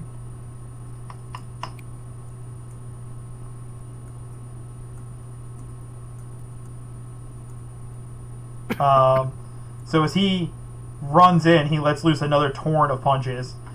Tetra, at this point, you see he's hitting Ted, and Ted's a hefty man. He's a big boy. Every one of these punches is starting to slowly lift Ted off the ground as he's making contact. Oh, good. Hey, guess what my health is left? Guess. 69. You're a child. Hell Nice. yeah. Cheers, I'll drink to that. I mean, But sorry. Go ahead and go on to this. How I'm slowly just dying because this monk man is stealing my body energy or He's whatever. not stealing your body energy. Whatever he's doing. What I just sent didn't paste. That's Still sad. trying. It's my phone's been really struggling with Discord. It's not like it wasn't tactical to have him go up against a tank and then just get stronger Honestly? exponentially. Honestly, it was going to be whoever was isolated alone in the front. I assumed it was going to be Ketra, honestly speaking to, what's his name? Oh no, because I decided foolishly to try out this dispel magic yet again to know There what we the go. hell. So I'm never gonna cast magic again. Smart. Basically, is what that tells. Anyway, So, all right, let's. Yeah, at this point, Ketra and Torok, what are you guys doing? I have to keep this going, so I'm gonna start slicing through more things. Where are you going to slice through? I don't know. I'm assuming there's chaos all around us. There is indeed. Are you just going to charge into a group of people? I have to, yeah. All right. So, Torok, as you're sitting there, Ketra just sprints off into a group of people. I'll be right back. Good luck. As I'm Ted is gonna- just getting laid into as he's in this fist fight basically with this guy. hey, am I'm I able to turn into a Triceratops yet, or did I just still have the brown bear and the spider or whatever? It's going to be based off of your whatchamacallit, your druid levels. Right now. I think I'm 5 and 5. I don't think you can get that big yet. So I think I'm gonna kind of just like create like a safe space right here with the dragon, and I'm gonna start shooting fire bolts at things that I can see. So whatever Ketra's fighting, and I'm just gonna kind of create this like place for us to all be safe at. That's your plan? Safe space. You're I'm you're going to be the safe space? I'm afraid just to run up in there. Like. So Ketra sprints off into a crowd. Solomon is standing next to this. He also said, "I will be right back." So I assume that means I should not go anywhere. I don't know. Okay, I'm gonna go with him. I'm gonna charge in with him. Together. Okay. All right. So you two So I are will follow him in with she barreling behind me. okay. Solomon, are you moving towards Ketra and Torok? Was that your plan? Yeah. What about Ted? Is the dwarf small enough for me to pick up? I mean, it's a dwarf. They're not that little of people. It's just a question. No. Okay. Well, I'm gonna tell him to run. And I'm gonna fly. Fair. So you fly, and as you dash forward, the wings opening up from your scarf, basically, you fly and you manage to catch up to Ketra and Torok. Torok, roll me a perception check. A perception? Yes. 2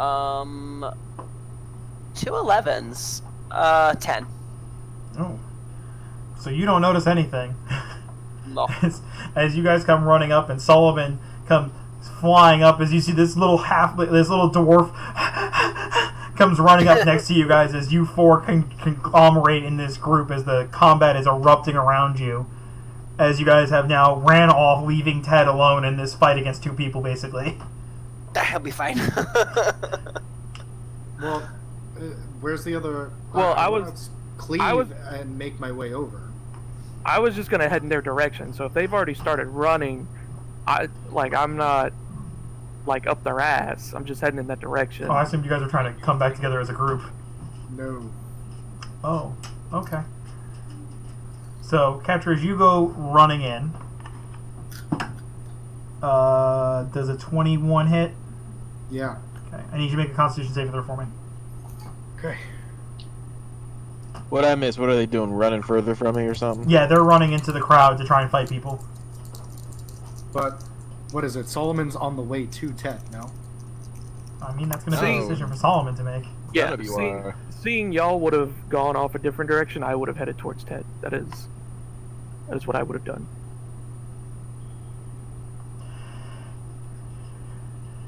21. 21. You take... I'm also raging. Okay. Well, you take 1 point of piercing damage. You feel this thing kind of sink into your neck. Great. Okay. But you manage to endure the poison as it courses through you. Can I see where it came from? Roll a perception check.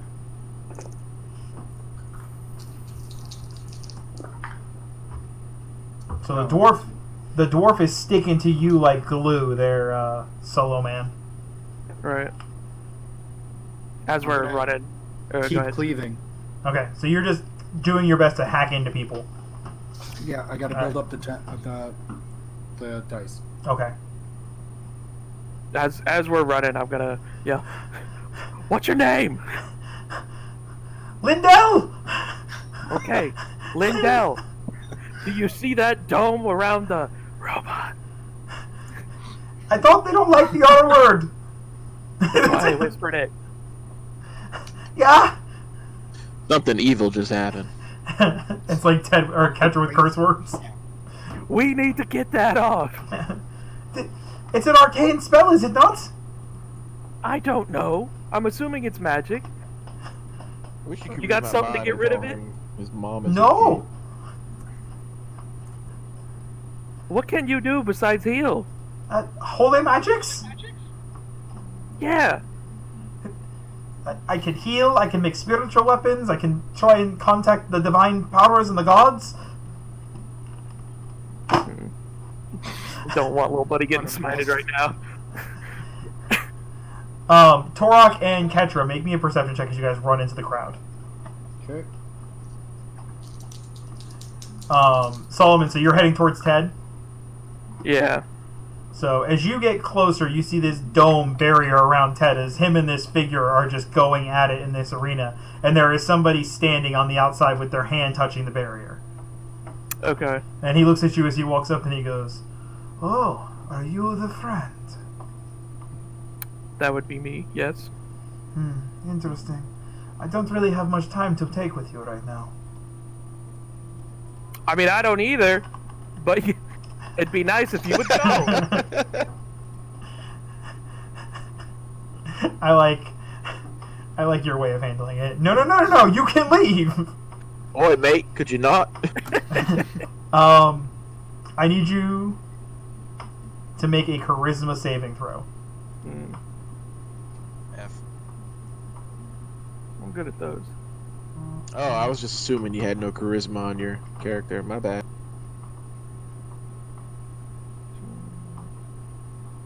21. Okay.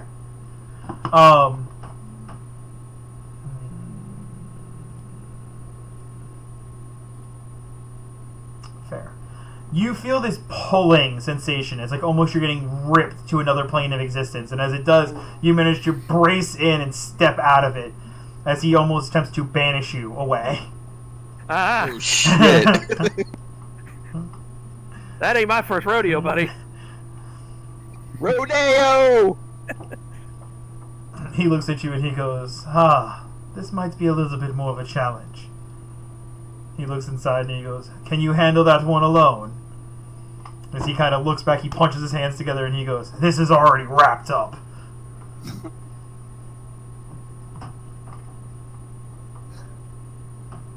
Fuck him up, Ted. Alright, so Ted, what do you want to do, buddy? I'm gonna turn into a brown bear. Okay. Yeah, is the bubble still there? The bubble is indeed Roar. still there. Ugh. Roar. Okay. XD. Then I'm... Let me see here. I'm gonna bite him a couple times, I guess. Oh, I guess I better roll to attack. Roll to attack. Preferably. 15. Plus 4, plus 7. So 26. 26 hits. Second attack is 13 plus. God damn it, dude. 3 plus 7. 13 plus 3 plus 7, that hits. Alright, what's my bite? 1d8 plus 4.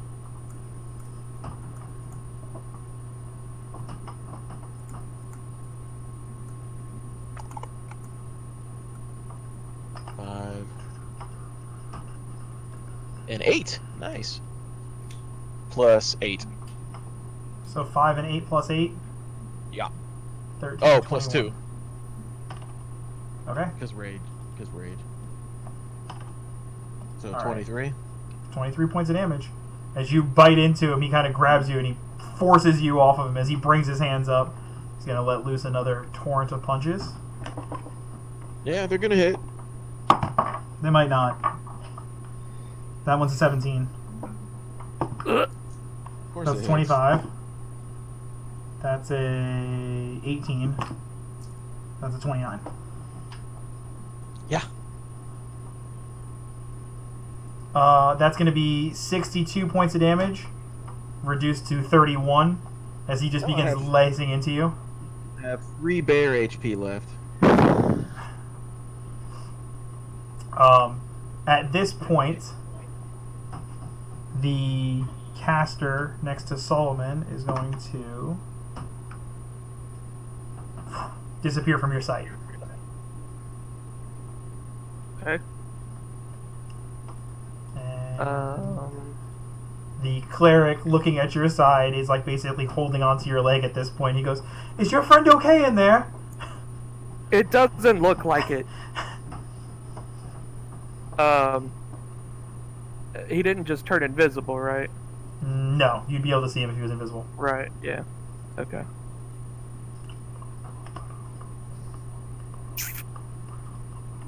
Who's turning it? Yours. Oh. Do I see like any sort of direction where the dome's coming from? Mm-mm. It's just a solid wall of force.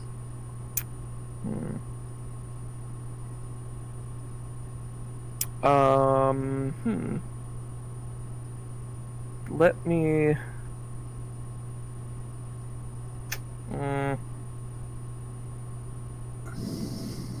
Shoot.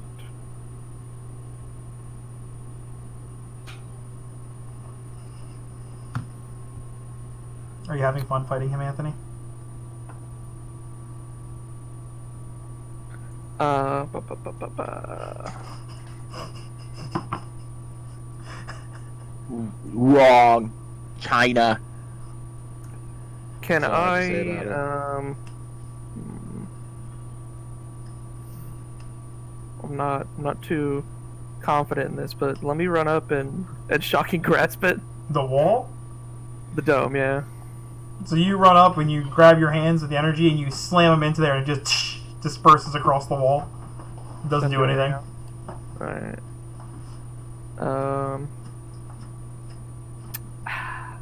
I gotta turn to who is it? Lindell. Yeah.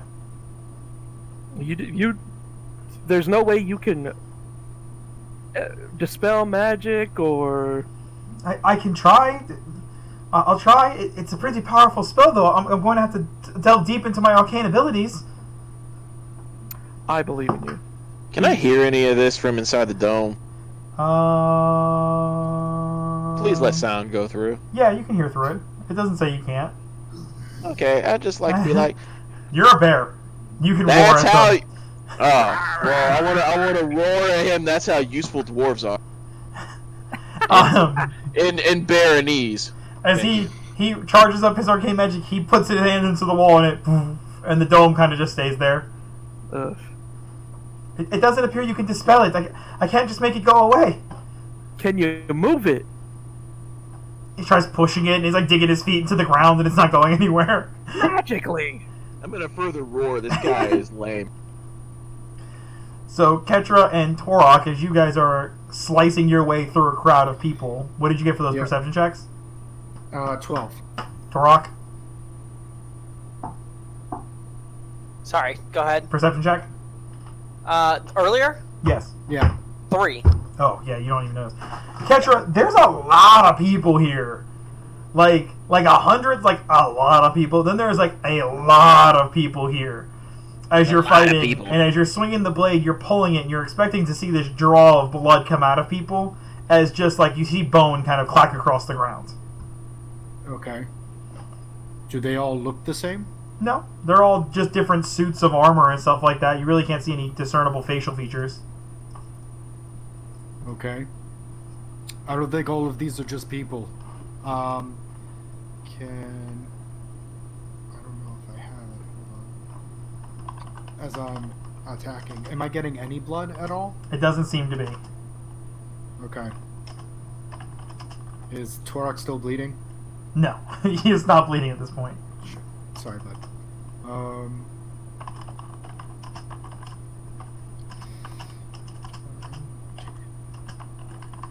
I have a paladin feature. Divine Sense. I'd like to pump a Divine Sense out. And what does that do? It lets me know within 60 feet, celestial fiend or undead. You are surrounded by undead. I'm gonna go. As you look, and they all kind of their heads start turning and looking at you. See these glowing blue eyes of all these skeletons, and there is a figure kind of seated upon a throne of bone. As he is just holding these bags of holding out, his bodies are falling out of them, and these skeletons are slowly trying to pull themselves up. Okay. Joy. The audience from within the Colosseum inside you here begins screaming and chanting. What are they chanting? They're just cheering that there's bloodshed and carnage. Okay. This will be easier to do this way. 1 second. We're at 16. Yeah, we'll be at 16. Okay. 1 second. Torok and Ketra, I need you both to make dexterity saving throws. Okay, can I see it? Yeah. 10, 13, 14, modded 20. Out of 20? Hold on. I have 11 plus 6, so 17, and then plus 4, so 21. 21. So as you guys see these skeletons, they kind of, the figure raises a hand and drops it as this volley of arrows comes flying up and over him. As you see all these skeletons with long drawn bows start firing arrows. As you guys are sitting there, people are running up behind you with blades drawn as they just get arrows just litter into their bodies. They drop. You each take... You guys both made the save. So you each take 6 points of piercing damage as 2 arrows kind of graze into you. Oh, That's I didn't after make it. three? No, that's after it's reduced. I But forgot I'm to make also it for raging. she. Hmm? I'm also raging. Yeah, that's... Oh, so then yeah, 3 for you. Got it. I forgot to make the dexterity saving throw for she. Okay. It would be 11 plus 18. She'd make it. So 6 for her as well. Yes. Quick question, Shane. The people behind me, they're flesh and blood, right? They were. Yes. They still have blood. Yes. Can I start pulling it? Yeah, if you want to. As this zombie horde is marching towards you. I need to charge the blade. I'm gonna start smashing zombies. So you start attacking zombies, Michael. Michael is going in on zombies as he's just... As well as she'll also make some attacks on zombies. Alright, so you guys are fighting through this horde of zombies as they're now marching towards you. Solomon, looking around, you see that there is now this horde of skeletons. You hear this... Torok and Ketra, you would see this first as the bones begin to writhe and move. As suddenly this massive hand forming of all these skeletons slams to the ground and slowly starts to pull itself up. As it is forming a bone Goliath. Great. To bring itself to up into a higher position in the fight. Tedo, buddy old Paolo chum of mine, you're up. I'll be right back. Turok, you're on your own now. Oh no! What are you doing, Ted? I think for my first attack or action, if you will, I'm gonna try to. Remember, it is a free action to cry. I'm going to try to bear hug this piece of shit. So you're gonna attempt to grapple him. Yeah, That's bear a hug. that's I opposing. prefer the term. I prefer the term bear hug. That's fine. That's But opposing strength checks. Yeah, which I get advantage on. He got a 22. Go fuck yourself. Hang on.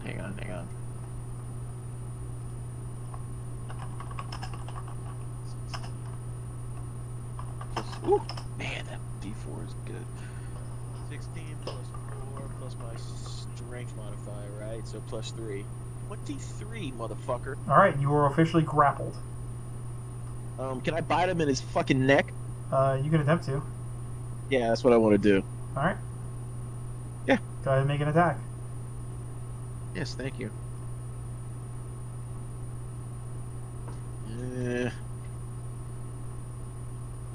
15 plus 2 plus... So 26. 26. 26 hits. Hang on. 1 bite, 1d plus 4.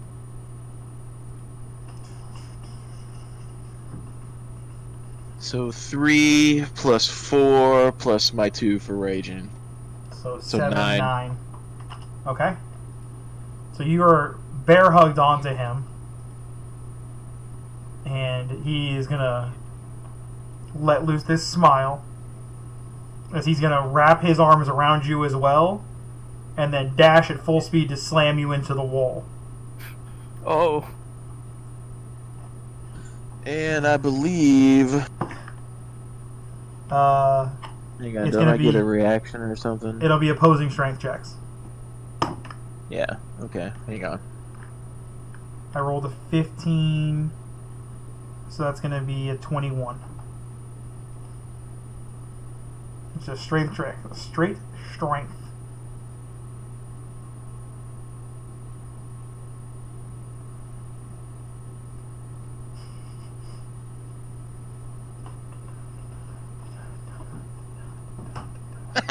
Go fuck yourself. 18 plus 4 plus right. 3. So he's unable to move you. He's gonna throw 2 headbutts into you. Alright. I mean, these things happen. The first one will be a 23, and the second one will be a 19.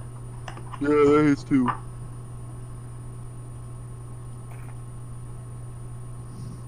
Alright, so my bear form's gone. Damage rolls over. Yeah. That'll be 36 reduced to 18 points of bludgeon damage. So 15 points roll over to your human form. Or your robot form. I want to smile at him as he couldn't, move me. As much as I can. Through your...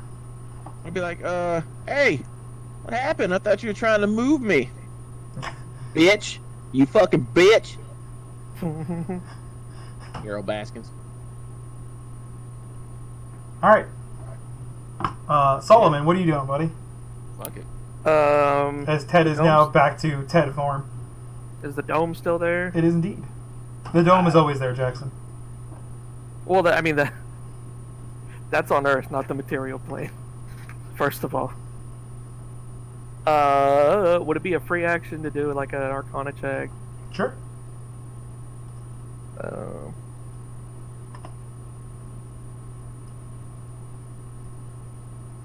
Don't know. Are they still in the dome? Yeah, they're still in the dome. Huh. Alright, well... I'm gonna tell Lindell we're just gonna charge in and mollywop that motherfucker. Charge into what? The dome. Oh, you're gonna try and run into it? I presume we can. I don't want to meta, but okay. I don't know. Can we go in the dome? It does not. It is not passable through. So you try and step and push into it, and it doesn't move. Alright. Okay, so what else is around me then? There is the horde of undead, a bunch of other people fighting. Roll a perception check. Well, because my next question was going to be, does it look like anybody is, like, concentrating on the dome?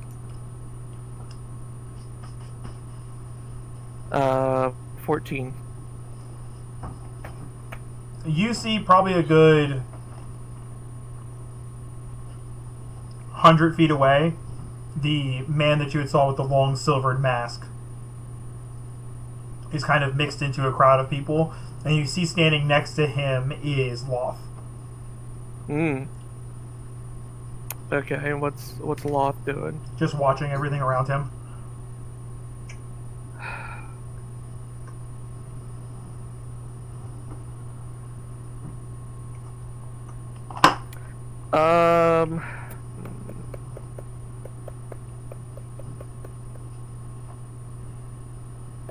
You said he's 100 feet away? Mm-hmm.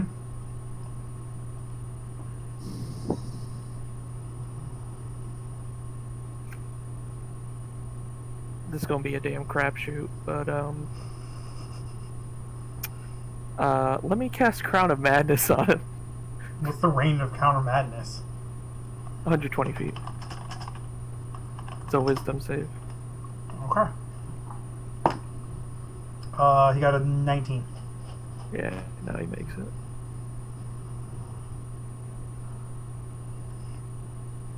Okay. Are you doing anything else? Are you going to advise your new friend to do anything else? Well, I can't step through the dome. Again, what else can you do besides heal? I tried dispelling it like you asked me to. What else do you want me to do? The agreement was I would heal you and you'd keep me safe. Yes, but what else are you capable of? Healing you and your friends. Where are your friends at? I can get them back up. I'll heal them. Well, you see the one Nothing. right there. Clearly. The other two are over there fighting what appears to be skeletons. So, you know, part of keeping me up is also not letting me die either, and my friends. So Let's go towards the other ones. I can be more help with undead than I can hear. okay, well you go help them then. I'll stay over here. Okay, as he scampers off into the undead, clutching his mace as he's shakily walking into a crowd. Can I send a message in that direction? Yeah, who are you trying to hit? Ketra as he's hacking into people as they approach, or Torok as I'm Torok's assuming, fighting undead? I feel like Ketra is in a Torok's rage. Yeah, I was gonna say I feel like Torok's a little less invigorated right now. Yeah. So I'm gonna go towards Torok. All right. Hey, little buddy with the mace. His name is Lindell. He's a cleric. He's coming to hang out. Alright, understood. Ah! So as this man comes walking up to you, Michael, I need you to make a perception check for me. Ooh, okay. The disadvantage 13, 12. 12. As this scared dwarf comes shakily walking up towards you, a skeleton comes up to him, he hits it as it kind of stumbles back. He's doing his best to try and bat it away as it just keeps on approaching him. He seems very, very unable to just manage on his own. As the skeleton swings, it hits into his armor and he falls to his back as you're standing next to him. He's just kind of whimpering. He's like, "Please help me!" Why are you here? This is a tournament for fighters. I was sent here by my leader, God. Are you a cleric or something? I am. I'm a healer. Don't you have like some sort of spell to make them like run away? I can try. I need help up though. Help up? What do we mean you need help up? He reaches for a hand to try and help him up as he's like turtled on his back on this tower shield that's on his back. I'll grab him and yank him up. You pull him up. Turtle. As you're sitting there, she looks off for a moment. She looks off. Yeah, as she kind of steps back and then begins it turns her head and starts lashing into undead again. Like she was walking up next to you and she turns and walks away.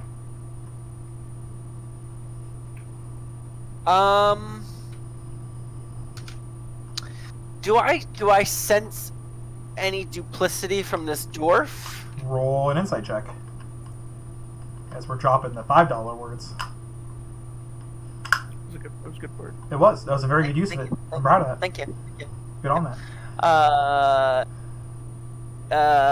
A 21. He seems off. Like even for somebody that's in was sent here versus somebody that's in this tournament, he just doesn't seem like he really fits. Like something's really off about what's going on with him. I'd like to take the dwarf with the hand that I have and just pick him up and slam him to the other side. Just a full up and over.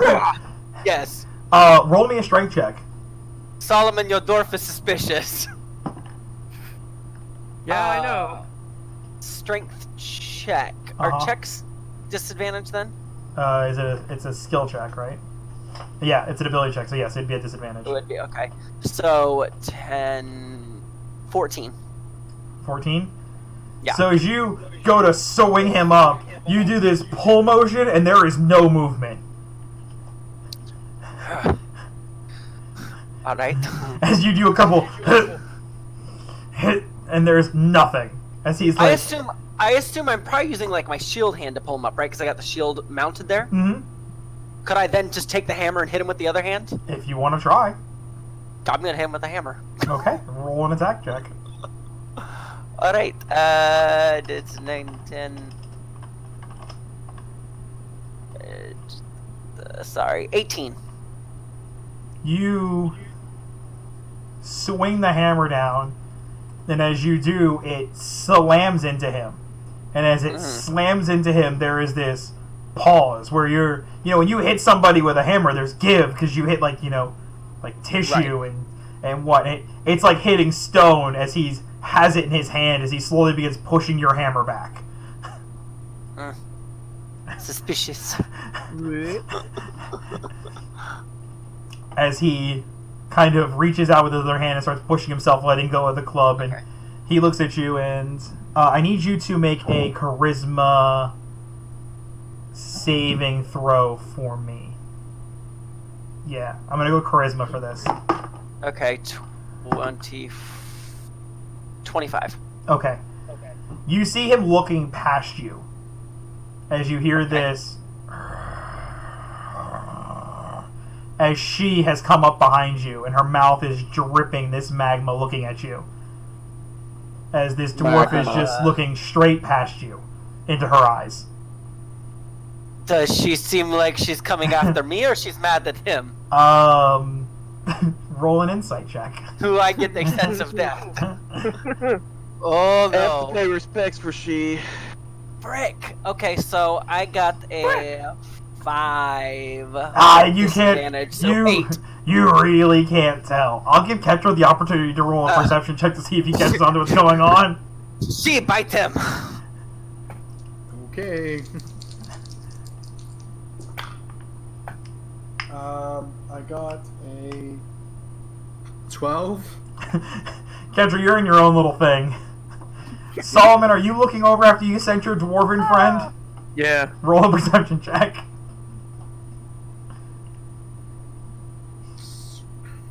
13. 13.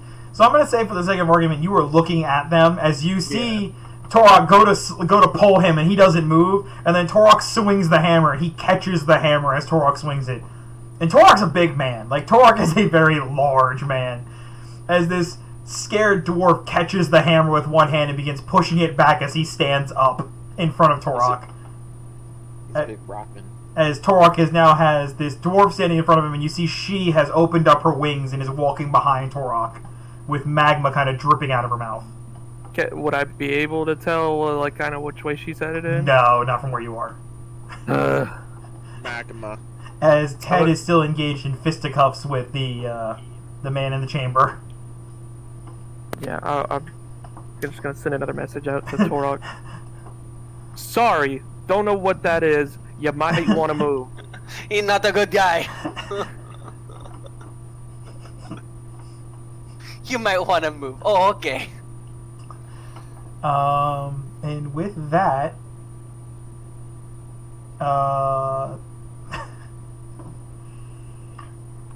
Torok, roll me a charisma check to see if you can keep control of she.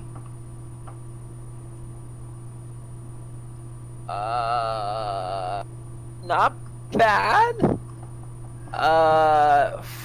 14? 14. So as you're sitting there, you see her begin to reel her head back, this magma rolling in her mouth, as she prepares this breath attack. And as she does... She already used her breath attack. There is something going on here that you don't fully understand. Okay. Alright. As she does, the dwarf's mouth opens as you see this ice begin breathing up in his mouth. Wah. Oh, no. Yeah. What do you want to do, buddy?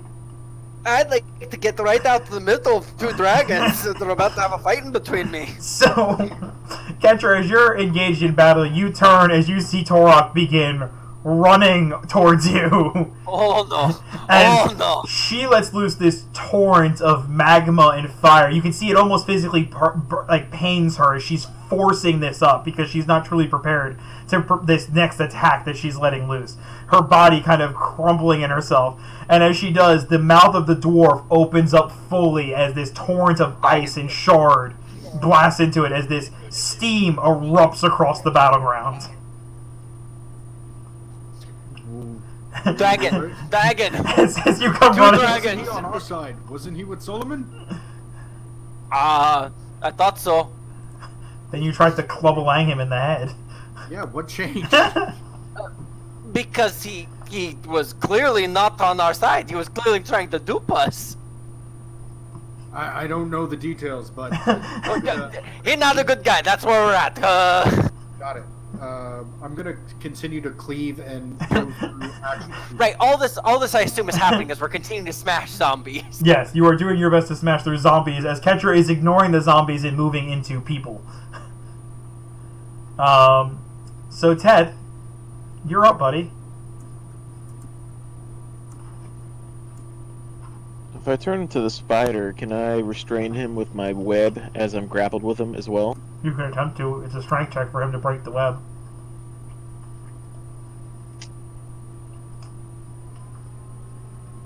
Yeah, I don't know what it is. I didn't write it down. It would be at my discretion. I'm gonna change back into bear. You will lose your grapple. You'll have to spend your first attack to make a grapple check on him again. Because, you're losing hands.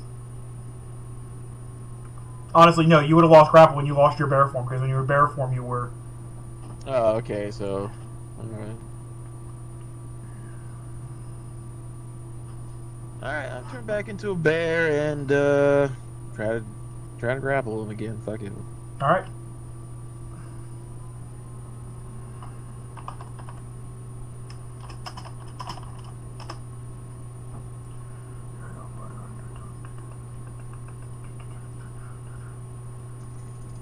Yeah.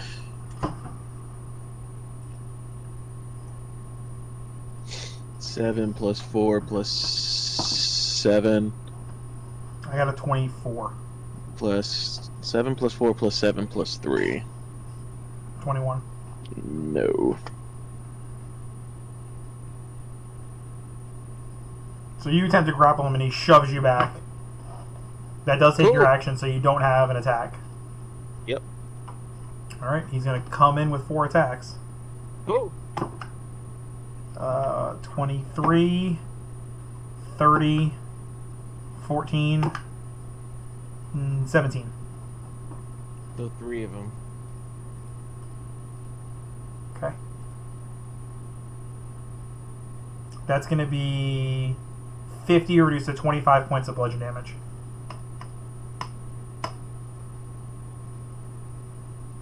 As he comes in and lays in these punches again, causing you to slide back. I need you to make a strength saving throw.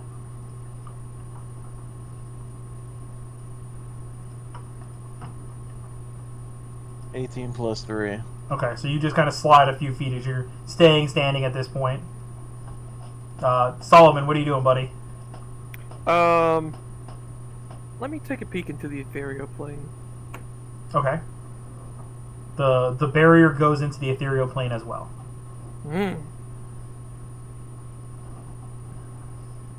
So, is it safe to make a logical deduction that this is coming from Loth? No, it is not. No, It's coming from the guy standing next to Loth. Alright, and they're both, what is it, 100 feet away? Yeah. Okay.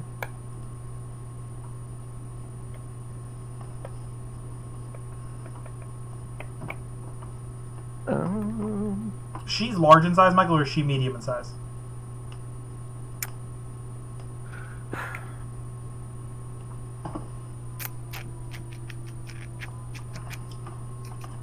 Let me cast Guiding Bolt on him. What level spell is that? I was going to upcast it at 3rd level. 3rd level. So as you begin the concentration on the spell, let me make sure this works the way I want it to. Oh god, I feel like I'm gonna sneeze.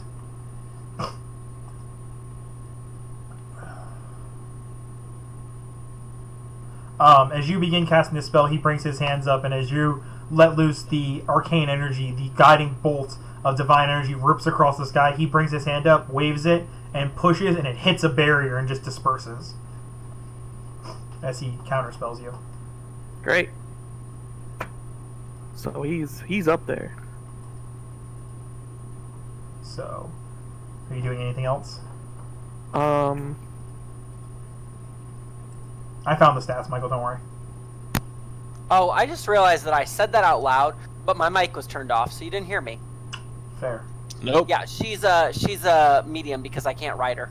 Yeah. So Or- she's. Yeah. She's a wormling. Yeah. Okay. Also, you need consent. It's fair. Be careful with that. All right. Are you doing anything else? I'm going to stay at the ready. All right. Ketra, you and Torok are currently in a crowd of people. Your blade kind of glowing with heat as fire's kind of lipping off it ever so slightly here and there. Yeah. And you hear this loud crashing noise, this sound of bone breaking, as this massive figure comes piercing through the steam as it rolls across like a fog cloud. This massive bone hand lunging towards you, Torok, because you would be the largest thing that it could reach for. You said there was someone sitting in a throne, right? He was sitting in a throne. He has built this giant Goliath of bone out of the throne now. Around. Okay, got it. As the hand lunges towards you, it misses because of the fog cloud and scrapes into the ground, tearing some stone away. And then you hear another as this torrent of ice rips across the battlefield. You see people frozen, almost completely petrified in ice, as their bodies start to crack and pieces falling off of them. As you hear this, as the steam disperses, as this massive set of white dragon wings open up and begin flapping, lifting him into the air. Roll a perception check. Those aren't good. Actually, you know what? I'm just going to take my 11. I have my port in 11. I'm just going to take it and take... No, you know what? That's going to still be a 10. Never mind. Let me roll. Ketra, okay, actually, everybody I can got a roll this one six. except for Ted. 6 for me. Okay. What are we rolling? Perception. As you're standing at the ready. Solo man. Mm-hmm. 9. How is she? Is she... Oh, We're getting there. okay. I don't see shit. Okay. So as the figure launches itself out of this steam cloud, it's dispersing around these massive draconic wings opening up. You see these pieces of gold and gemstone imbued and set into the scales of this creature. They shine and shift with arcane energy around it. As it lets loose another torrent of ice across the ground, it slams its body into it, and you see it literally just disperse into the ice. As it begins, you see these shines and movements of the ice walls that have been created from its breath. As it does so, you see left behind as it slams into the ground She's body as she's unconscious. She was gripped within the talons of the creature as it dove into the ice. Okay. Ah. So So what are we is this white dragon super angry at us now? Like coming after us and trying to attack us? It made this massive like column or this massive like tunnel system of ice, like this Okay. wake of ice, almost like waves crashing. And when it slammed into it, you saw it actually merge into the ice, and it disappeared. Okay. The bone Goliath is starting to right itself as pieces of it are frozen and breaking off. That seems like our concern right now. I'm gonna go after the bone golem. Okay. Is that what you're doing too, Ketra? I'm continuing to charge. After the bone thing, or where are you charging No, to? they don't have blood. Oh, okay. Oh, I get what you're saying. Sorry, I'm thinking charge like you're charging at someone. No, I'm charging Okay, I'm with gonna- the sword. I'm gonna. Would I still be close to Ketra if I went and did that? You would have I to can go redo pretty it. far in. Hmm. Okay, I'm not gonna quite do that then.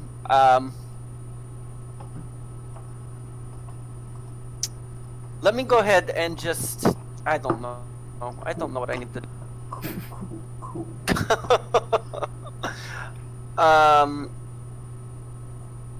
What are your channel of divinities? I can't use Channel Divinity. I have to use it to maintain my dragon. Oh, got it. It's night time for she. Yeah, she's gone. Okay, well, for now, you know what? I'm gonna throw a firebolt at the golem from So- far away. the fire hits into the bones. You see it kind of scorch a little bit of it, but it doesn't seem to do much. Well, I was aiming up for where the person was. Roll a perception check.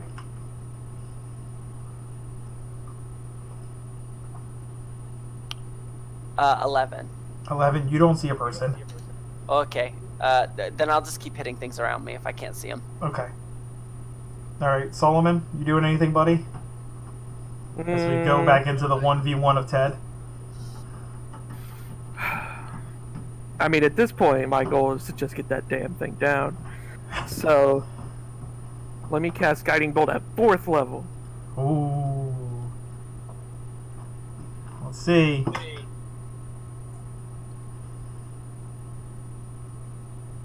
I botched. Woo! So, as you cast the Guiding Bolt, it hits him. So you need to roll for damage.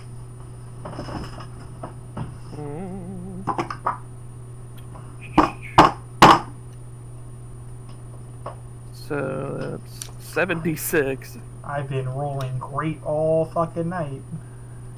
Yeah, Oh, I'm no. aware. It's all gonna come apart now. Good. It's 21 points of 21. radiant damage.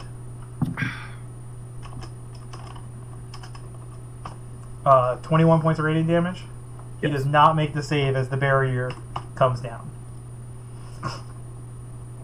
Ted, as you're sitting there, the next assault of this man as he steps towards you preparing to punch, you're back like up against the wall as it falls away.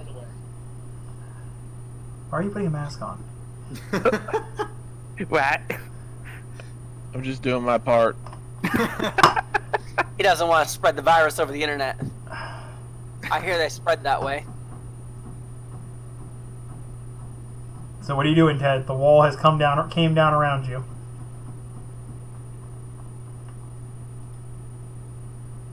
Alright, well, I could just try to grapple him again, I guess, and then whatever. Okay.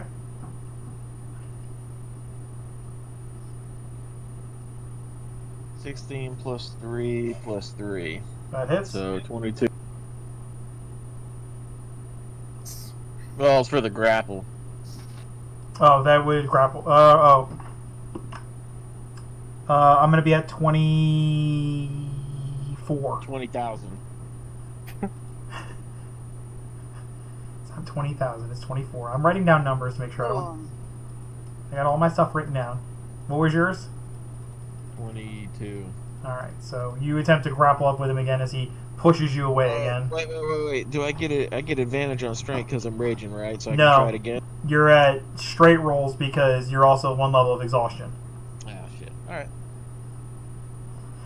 You doing anything else? Just try to bite him, I guess. All right. I'll let you make a bite attack on him. $13 plus 4 plus 7, 24. That hits.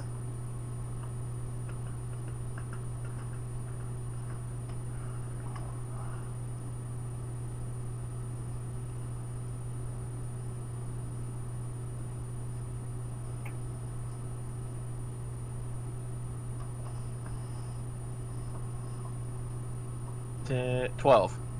12 points of damage. Alright. Seeing that the wall is down, he sees Solomon standing there. Solomon, do you look hurt at all, or are you good to go? I am doing my best to maintain that I don't look hurt. Okay. He's going to see that the wall is going down. He's going to be like, alright, another fight! Let's do this! And he's going to launch towards you, Solomon. That's going to be a 23 to hit. Question. Yes. Do I still have my bonus action? No, you would have had to use it on your turn. Damn. Do I have a react? You do have a reaction.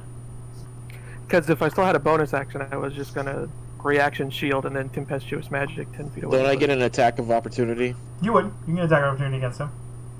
But that being said, no, I will use shield, so no. Okay. Go ahead, Ted. Make your attack of opportunity. The next one's going to be a 26. I'm assuming Uh, I don't have another reaction. No, you only get one. Yeah, so 16 plus 4 plus 7, so 27. 27 hits. Go ahead and roll for damage. That's going to be a 25 yeah. and a 23. And Oh, there's a lot of 4s there. 6 plus 2. 8 points of damage. Yeah. He's bleeding pretty heavily. Now I want to say, can I direct that to like an Achilles heel or a hamstring or something? You can hit like the back of his leg. Solomon was closest because you guys were like that circle was not big. I was gonna, but I'm specifically trying to hamper him for. Yeah, Obviously, he will not be able to move much further. Like I'm gonna cut his move speed in half. We'll Alright. say you gigged his leg a little bit. Solomon, you're going to take 53 points of bludgeon damage. Jesus Christ! As he launches into you, and you feel this first initial punch hit, and you can see why those punches were lifting Ted's 500-pound body off the ground. As he hits into you, and you... As the second one comes across the side of your face, and then the last one is 2 hands just to the back of your head. Are you up still or no? Are you up? no. As Ted, you see this as Solomon just drops and goes limp to the ground. Ketra and Torok, you guys can roll perception checks to see if you see that. Holy fuck! I believe An that 11. bitch Carol Baskins. I got an 11. Does an 11 see that bitch Carol Baskin, what she's up to? 15. 15. Ketra, as Torok is attempting to figure out where in this giant amalgamation of bone... We're echoing really bad again. Somebody has their shit on. But, I think everyone's got headphones on, so I don't know why I'd be doing that. Hello? Everybody talk for a second. Hello? Hi. Oi, could you not, mate? Hello? I don't know.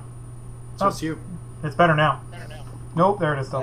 It's only when you talk. It's you. Yeah, it's only when I talk, but I don't have any speakers or anything on, and the audio is only playing my headset.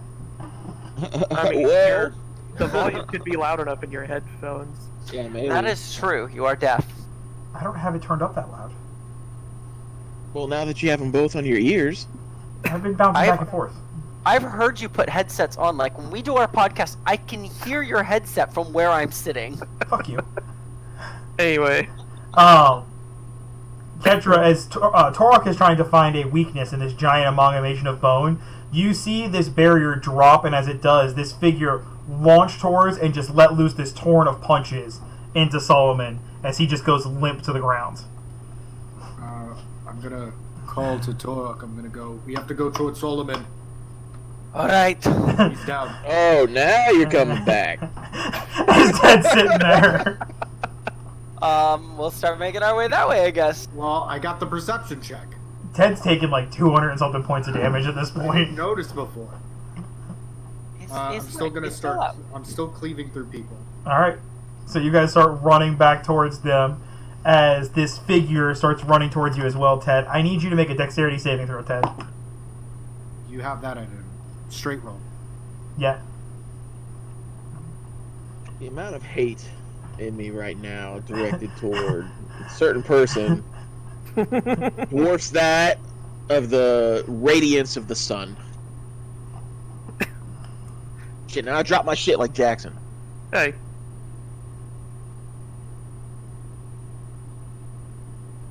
This is why you need 12 sets of dice.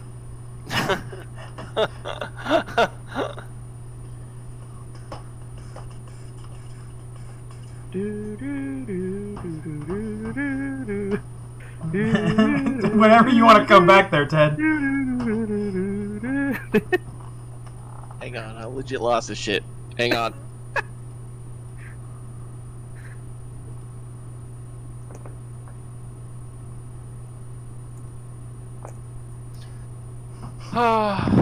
So how is everyone?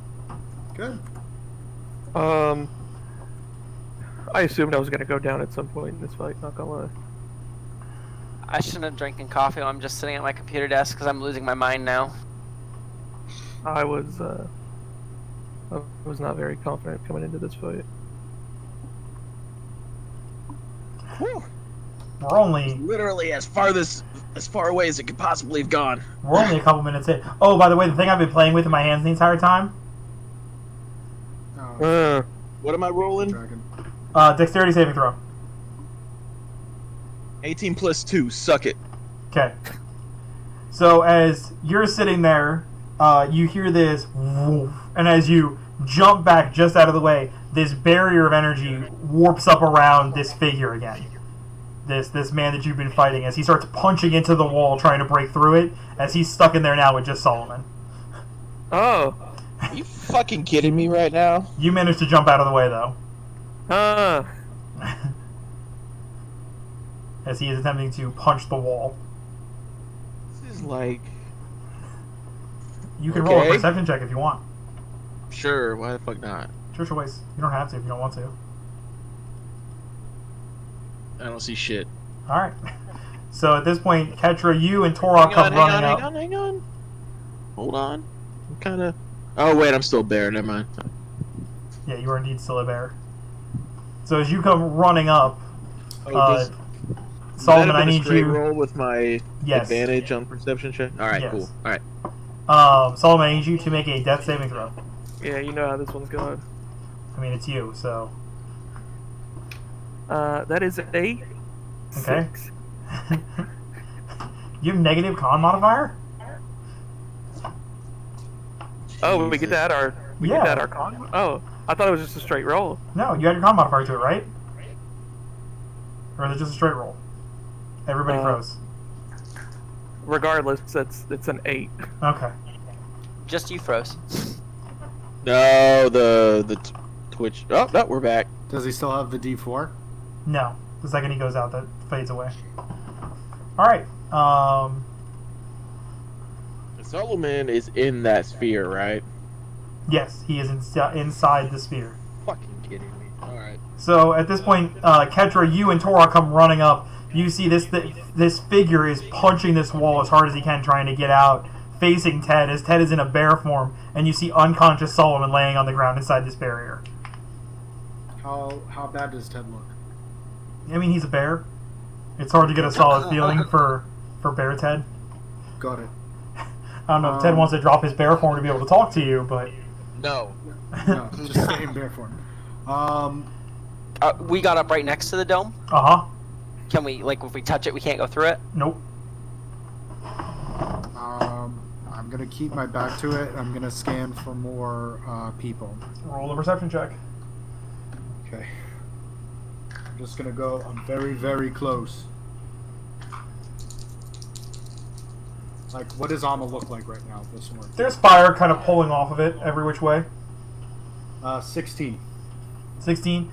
Looking around, you see this figure that was standing near where Ted was before, this kind of long, drawn, silvered mask. He's probably standing about 100 yards away, or 100 feet away. 100 feet away. Mm-hmm. I'm gonna go. What's with the guy with the mask? As Ted roars at you. Yeah. I wouldn't know who he is anyway. Yeah. And you hear from inside the barrier, he's the one that keeps on locking me in these cages! He's still throwing punches into it. Okay, well, keep him in the cage. I'm gonna keep going towards. See if I can get I literally just need like 40 more points.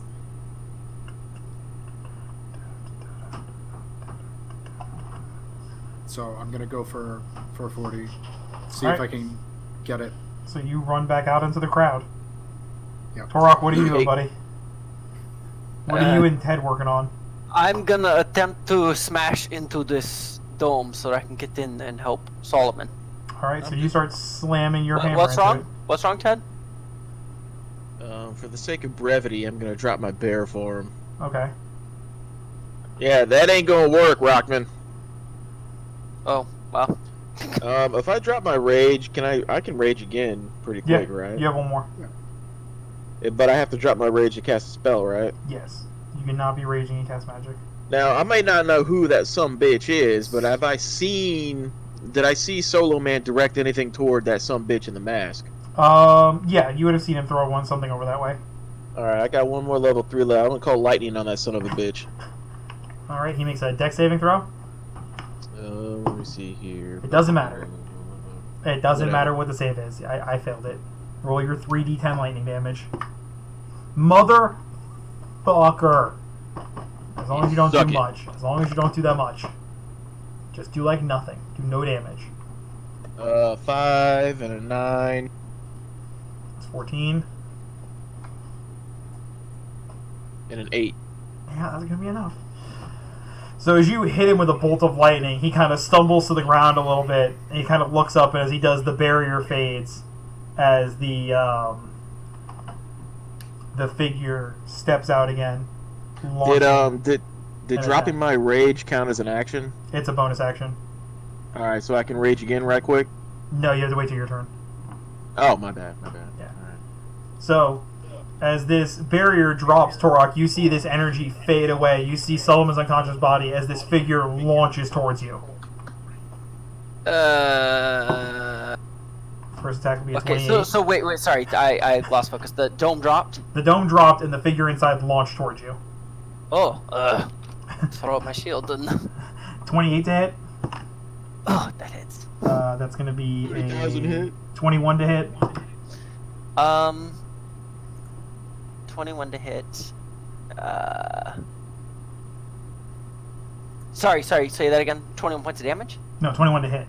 Oh, that doesn't hit. Okay. And then that'll be a 14 to hit Doesn't hit. and a 28 to hit. That does hit.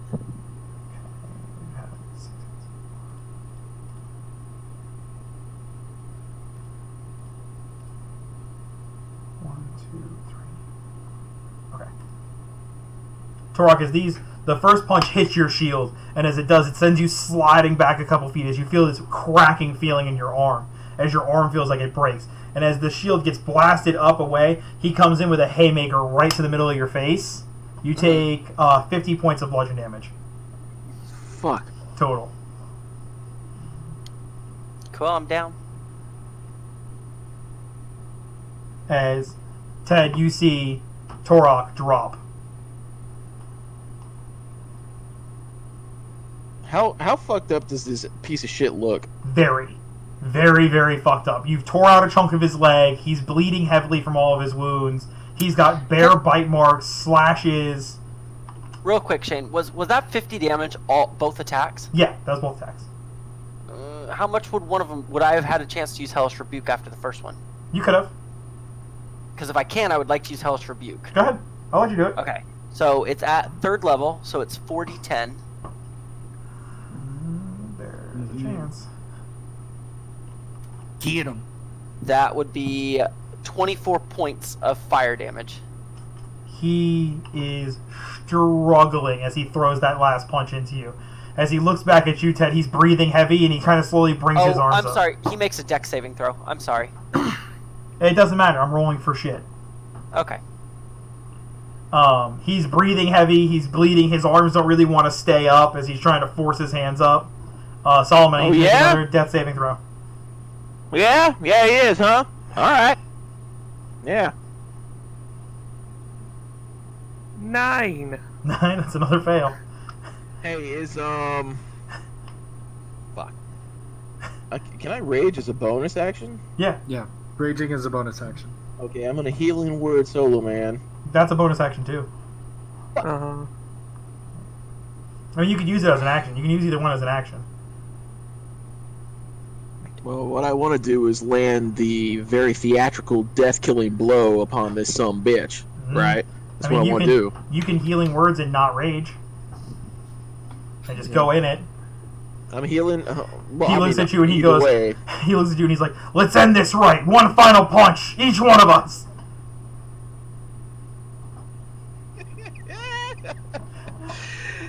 Solo man, come on up, come on back, buddy. Healing him from Come on back, 1d4. buddy. 1d4 plus my spell casting. Yeah, Is plus your that my wisdom. spell saved? That's your wisdom. Oh, plus my wisdom. What, like the wisdom modifier? Hmm. Plus 5. So, give Solo Man his... Roll that d4 there, Ted. Let's see what Solomon's at as he starts gasping for life on the floor. Roll 3. Solomon, you have 7 hit points as you wake up. As you see Ted running at the man that knocked you out, as you see an unconscious Torok laying next to you as well now. Do I have an action here? Not yet. It's up to it's on Ted's turn. Am I running by him? Can he guidance me? No. Eh. Okay, so I have 1 action left and 1 bonus action. Right? Mm-hmm. No. Well, can my boner action be a rage? No, you already used your bonus action. Oh, so I just have 2 actions, Uh-huh. or two attacks, if you will. Uh-huh. Fuck him up, Ted.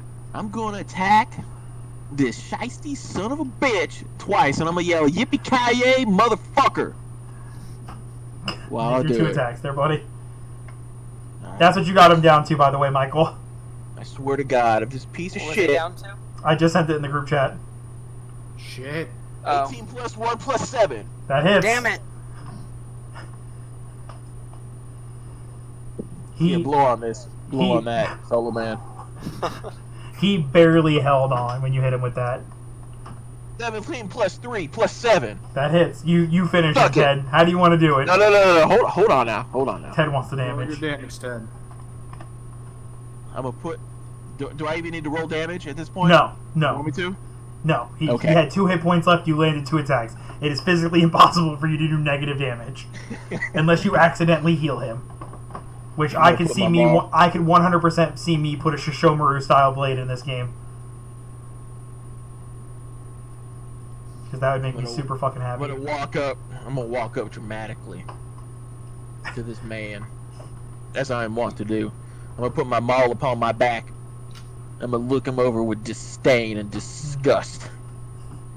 And as I yell out my yippee-ki-yay motherfucker, you bitch, Carol Baskins, and I'm gonna grab his throat and I'm gonna fucking pull it apart and watch him bleed out in front of me on the Boy. ground. So you run at him, and as you grab onto his throat, you see this smile on his face, and he goes, "One hell of a fight!" As you start crushing the air out of him, as you rip out his throat. I rip out his fucking trachea. So, Solomon, you start getting up as you see Torok is down. Torok, I need you to make a death saving throw for me, buddy. I got the natural 1. That is 2 failed saves. Huh. He's already at 2? Yeah, if you get an Yes, I got the natural 1. He botched.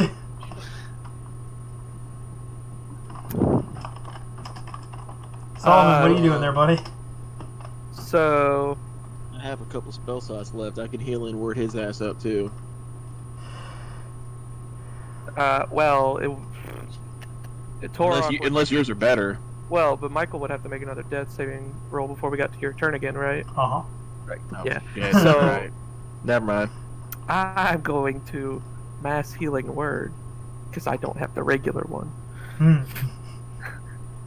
Those are choices. Yeah. That's like a 3rd level spell slot, isn't it? You're popping every time we're using one of these? And I have to upcast it at 4 because I don't have any 3rd level spell slots. So we get 2d4 plus 2. Woo! Alright, roll it up. So, I mean, everybody can take it, though. That is fair. Does she get to take it? She would be within range. Oh, she's gonna take it, alright. Yeah. She gets back up with 8 points. Are we rolling on our own, or is Jackson rolling? He made us roll last time, so I Oh, you said 2d4? Yes. Yeah. plus 2. Plus 2. Fuck Got the. That is a lot yeah. of. Yeah. That was awful. You having some And it's problem not there, done Michael? yet. It's not done yet. We're not even done. It was awful. Hey, is there anything trophy worthy on my opponent besides the trachea that I have in my hand that I'm gonna wear as a neck? His bracers, Yeah, I'm gonna take him. and then his hood if you want it. Yeah, I'm gonna take that. So as you reach down and you pull off the hood, you can see he's actually branded on his entire face. His whole face is branded up with these scars and markings and everything else like that. And you can see he actually doesn't have eyes. They've been burned out of his head. All right, so I take that shit, take his bracers, I have his trachea. I'm gonna stomp his head, and then I'm gonna be done with it. Alright, so you start stomping on his head in a rage. As we come to an end of this session, as you guys are there, gathered together, you see Ketra is in the wake of combat, his blade burning as fire is kind of breathing off of it as he's swinging it through the crowd. And as he does so, you hear this, "I think it's about time I step in," as you see the grayed figure of Loth begin walking into the crowd. Oh, And that is where we'll call it for tonight. Great. cool. That's fun.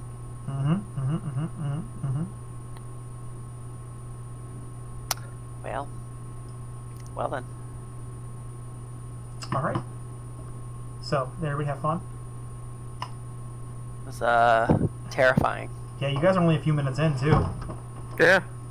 As far as you know, only one person has been eliminated. Oh joy, we're at 99 to go. It's Well, gonna be all a the thing. people that Ketra has been slaying, right? They're not all dead. Ketra's goal is just slicing people up right now, You would just to just build the slice. blood. So anyways, I started slicing. Alright, well, bye, Internet. Bye, internet. I gotta hope I'm not dying so Jackson doesn't bitch about it all day tomorrow. Oh, you came to work with the COVID. Probably. We'll see. Alright, bye, Internet. Bye.